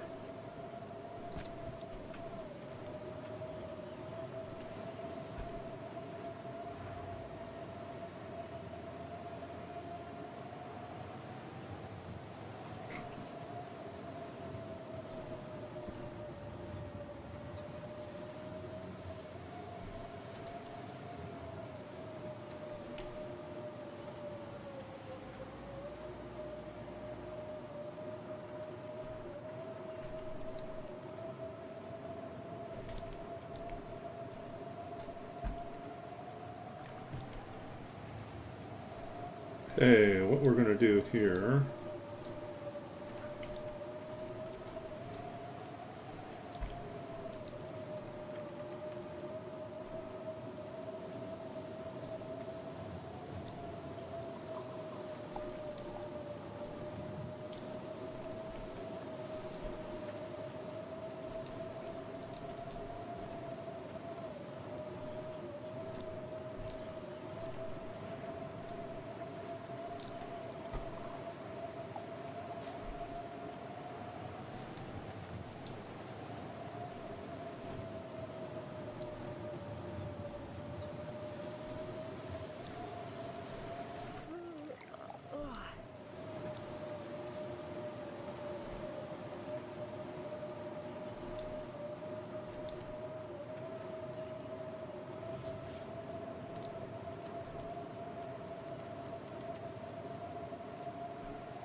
Die if I don't get some food soon.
There we go.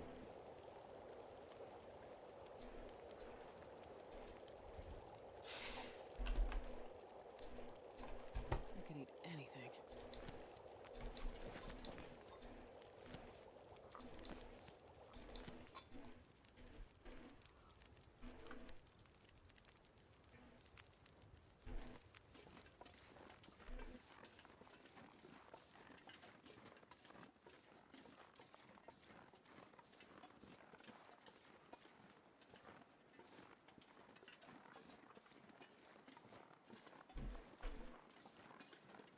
Okay, we're gonna book it to.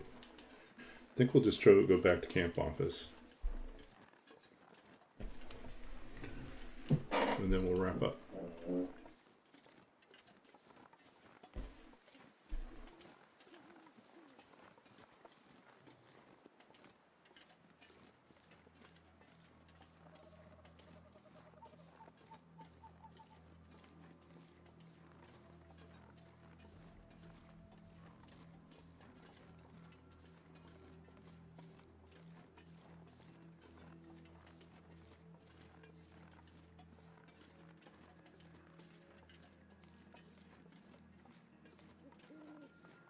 God, I'd eat anything right about now.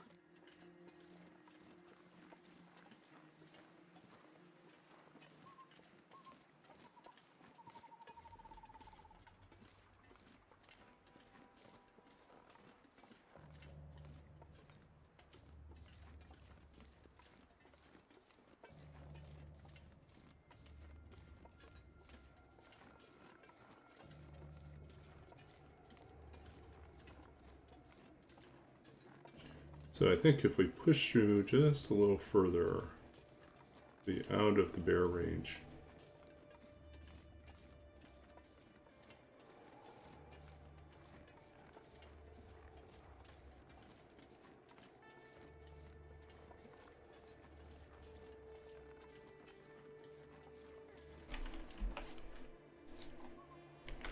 Everything's with us.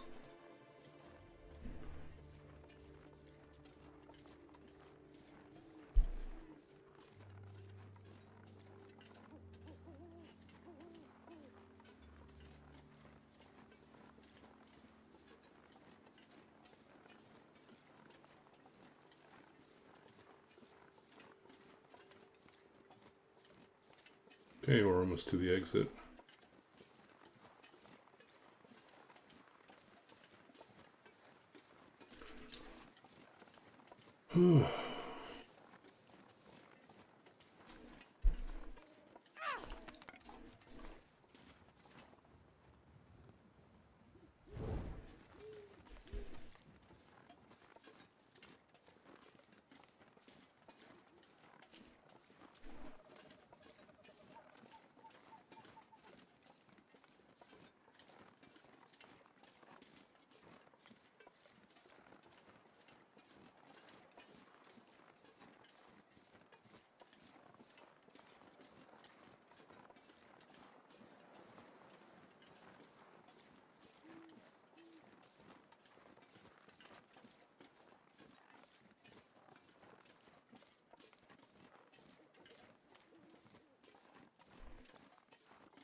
I wonder if I can drop any of this gear.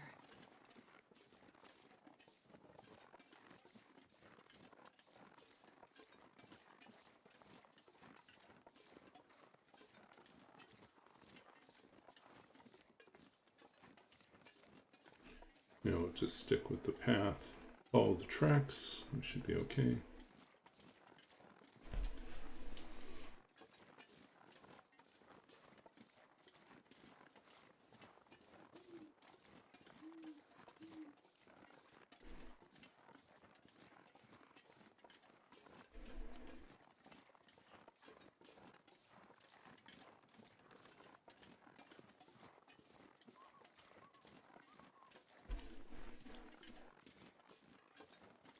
So yeah, next stream we'll be able to craft our bow and arrows.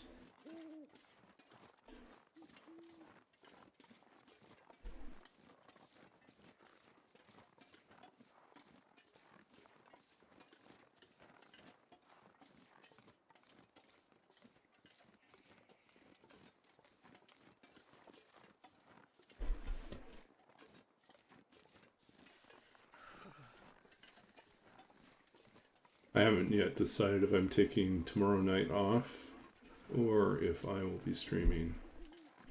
Thursday night I have D&D, so there will be no stream Thursday night. Friday night I have something. Never thought I'd be dying from starvation. I don't think I have anything on Friday night this week. I could do a stream on Friday night. Saturday night I might be late because I have something earlier in the evening. Oh, and there is the wolf.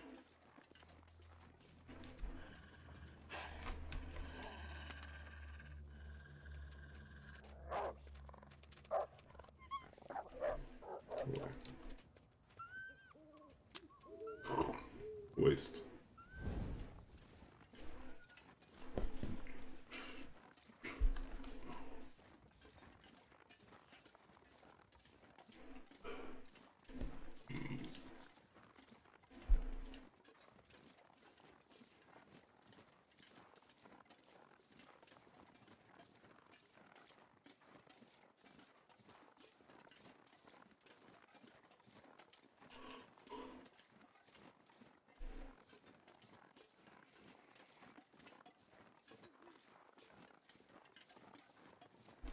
I think that's a moose. Yeah, it's a moose out there.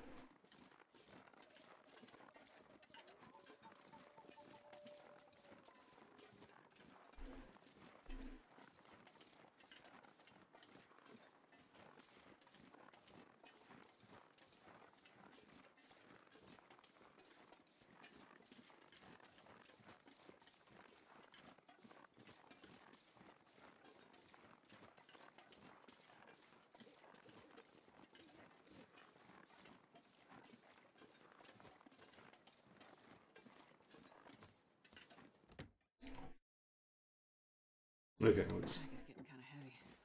check on our saplings. Oh. Did we just miss stuff here? Potato. Potato. We did. Pancakes.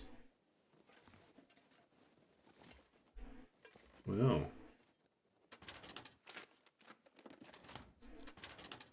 I think we just grabbed the cooking pot and forgot to search everything else.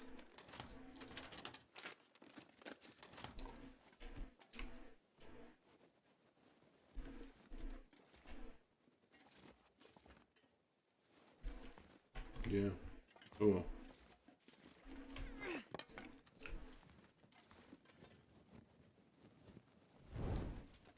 Where'd we leave our saplings? Upstairs?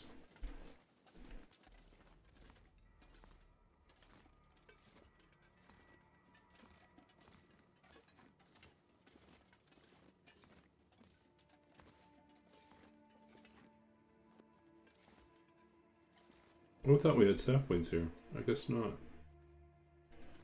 Maybe they're at the camp, at the trappers. But it's okay. We have a whole bunch sitting at the dam, which is where we need to go anyways.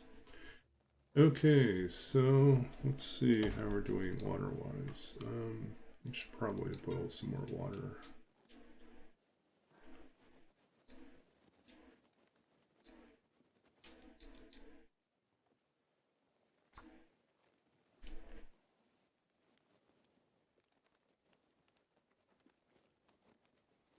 Main thing is we didn't die. We made it. Come on, little fire. Come on. We survived getting lost in forlorn muskeg in the middle of a blizzard, so we'll take that.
I'm not going to be able to carry this load for much longer.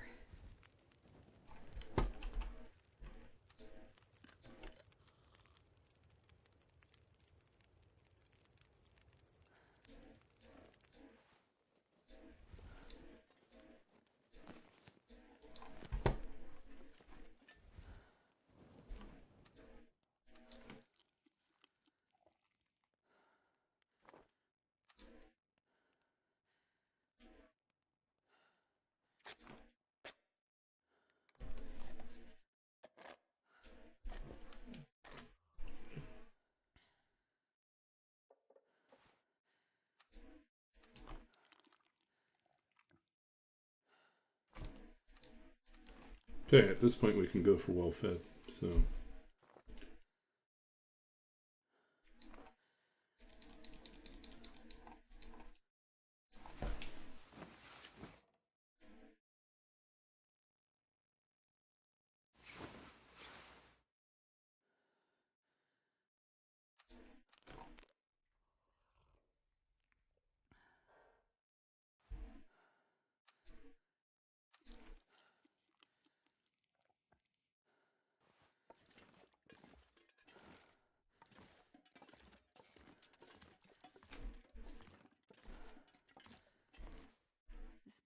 getting too heavy to carry. Okay. Let's see. Don't need that anymore. Do without that.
Okay.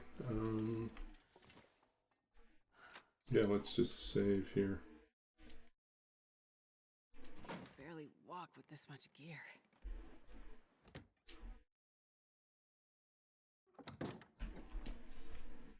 We are on day 12.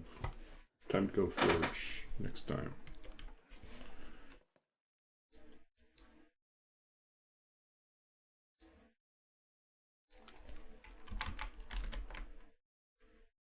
Okay, hunting's going to begin soon, but not tonight. Let's read some poetry and then wrap up.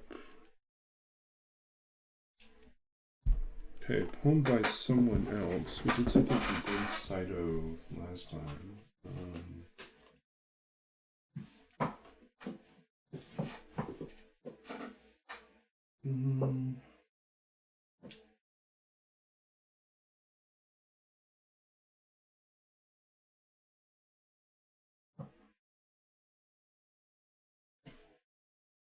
Okay, I'm going to read, I think, a translation this time. So, my friend is the translator, not the poet. Let's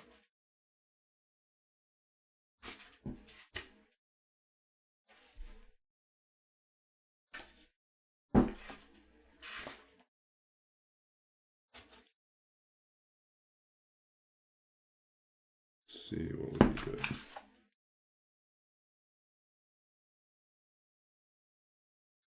This is Pablo Neruda, The Sea and the Bells.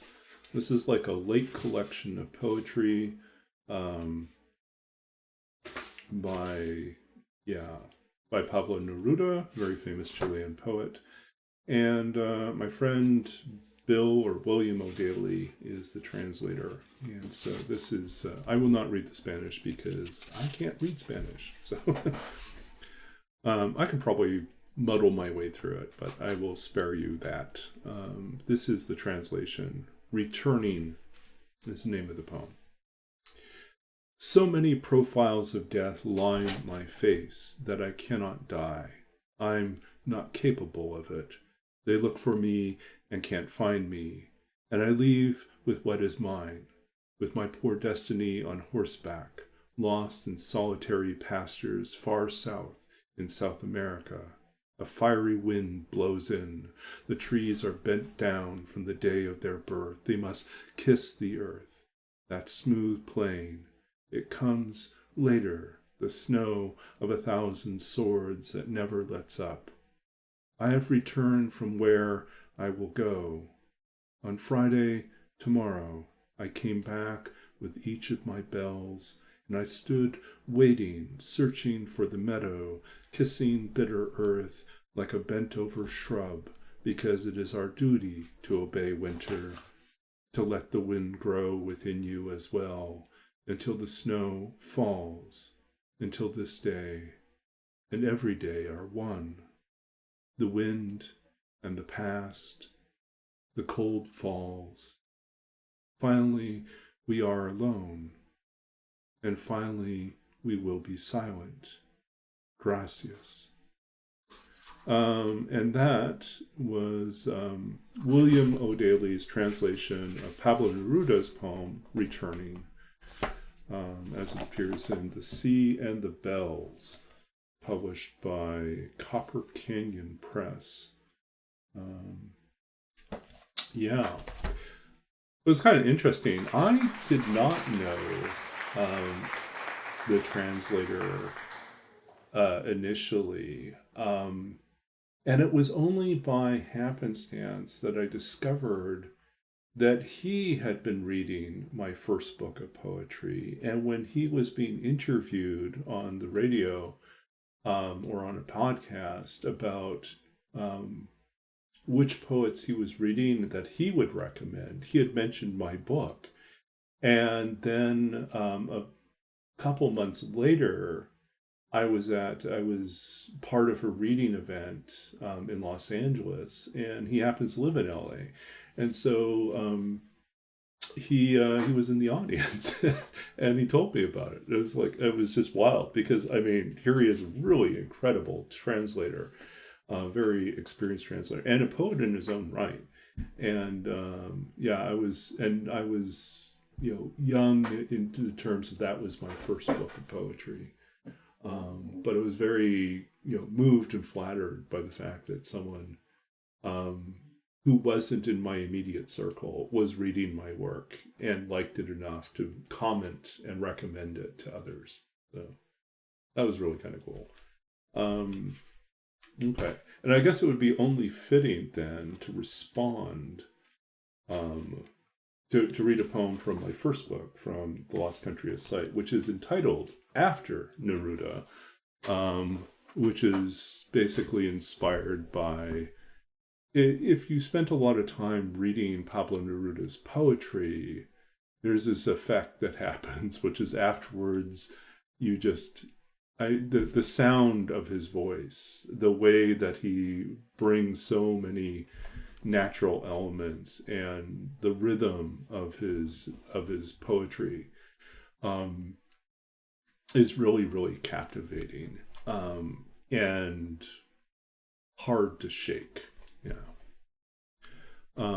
As is his subject matter. After Neruda, suddenly everything is a woman. The way a street lamp curves at the edge of a dark street, or an orchid blooms in an empty room, patient for destruction, beautiful as a white slip floating in the wrecking ball's wake. You hear the sea in everything, its great bell-like waves sounding deep in your anxious sleep, moving invisibly by your ears with each passing car. Light takes on a strange quality, like the once familiar scent of women you have known, or the texture of old bus tokens worn smooth in pockets no longer in currency. You want to make love in a language you do not know, or write prayers between the lines of old dollar bills given to strangers. You caress the backs of pews, pray to unknown gods you have witnessed from your window, their half-closed eyes flashing in the distance, like lighthouses in a storm. In the kitchen, you surround yourself, with apples, lemons, and a tomato. Arranging them in silence, you can sense her presence just beneath the skin. When you hold the tomato to your ear, you can hear her breathing with ragged sighs, like a ship heaving against the tide. When you press it to your lips, you can still taste the unwashed salt, sorrow. So that was after Neruda. So many of those images or elements are things that show up in Neruda's poetry. And I kind of just remix it into like this kind of after effect of like you read his work and then everywhere you see those things play out. Yeah. The tomato thing is a direct reference to a very famous Pablo Neruda poem called Ode to the Tomato. He went through a period where he wrote like all these different odes or homages to different ordinary objects and things. And his Ode to the Tomato is hilarious and vibrant because it's a revolutionary poem. It makes the tomato into a revolutionary, into like it's hard to explain it, but it's just really stunning and vibrant and full of energy and full of wit. It wasn't a killer tomato, but it was a bold, brash tomato.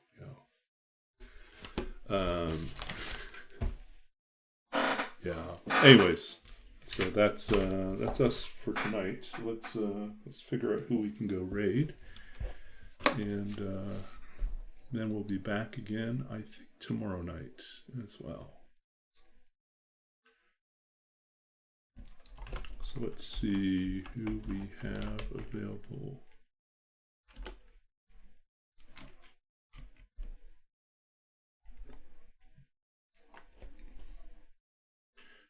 AV is going strong. Mr. Nice Gamer is streaming right now. Mr. Nice Streamer raided us the other day with a big crowd, and so I think it would be only fitting for us to go back and return the favor. Yeah, let's check in.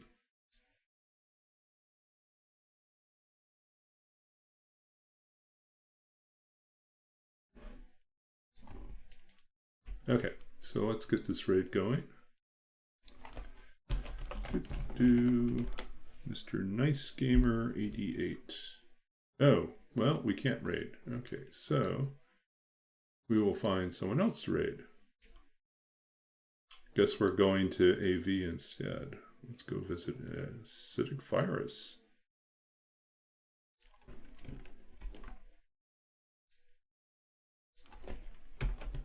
Well, I guess our choice was made.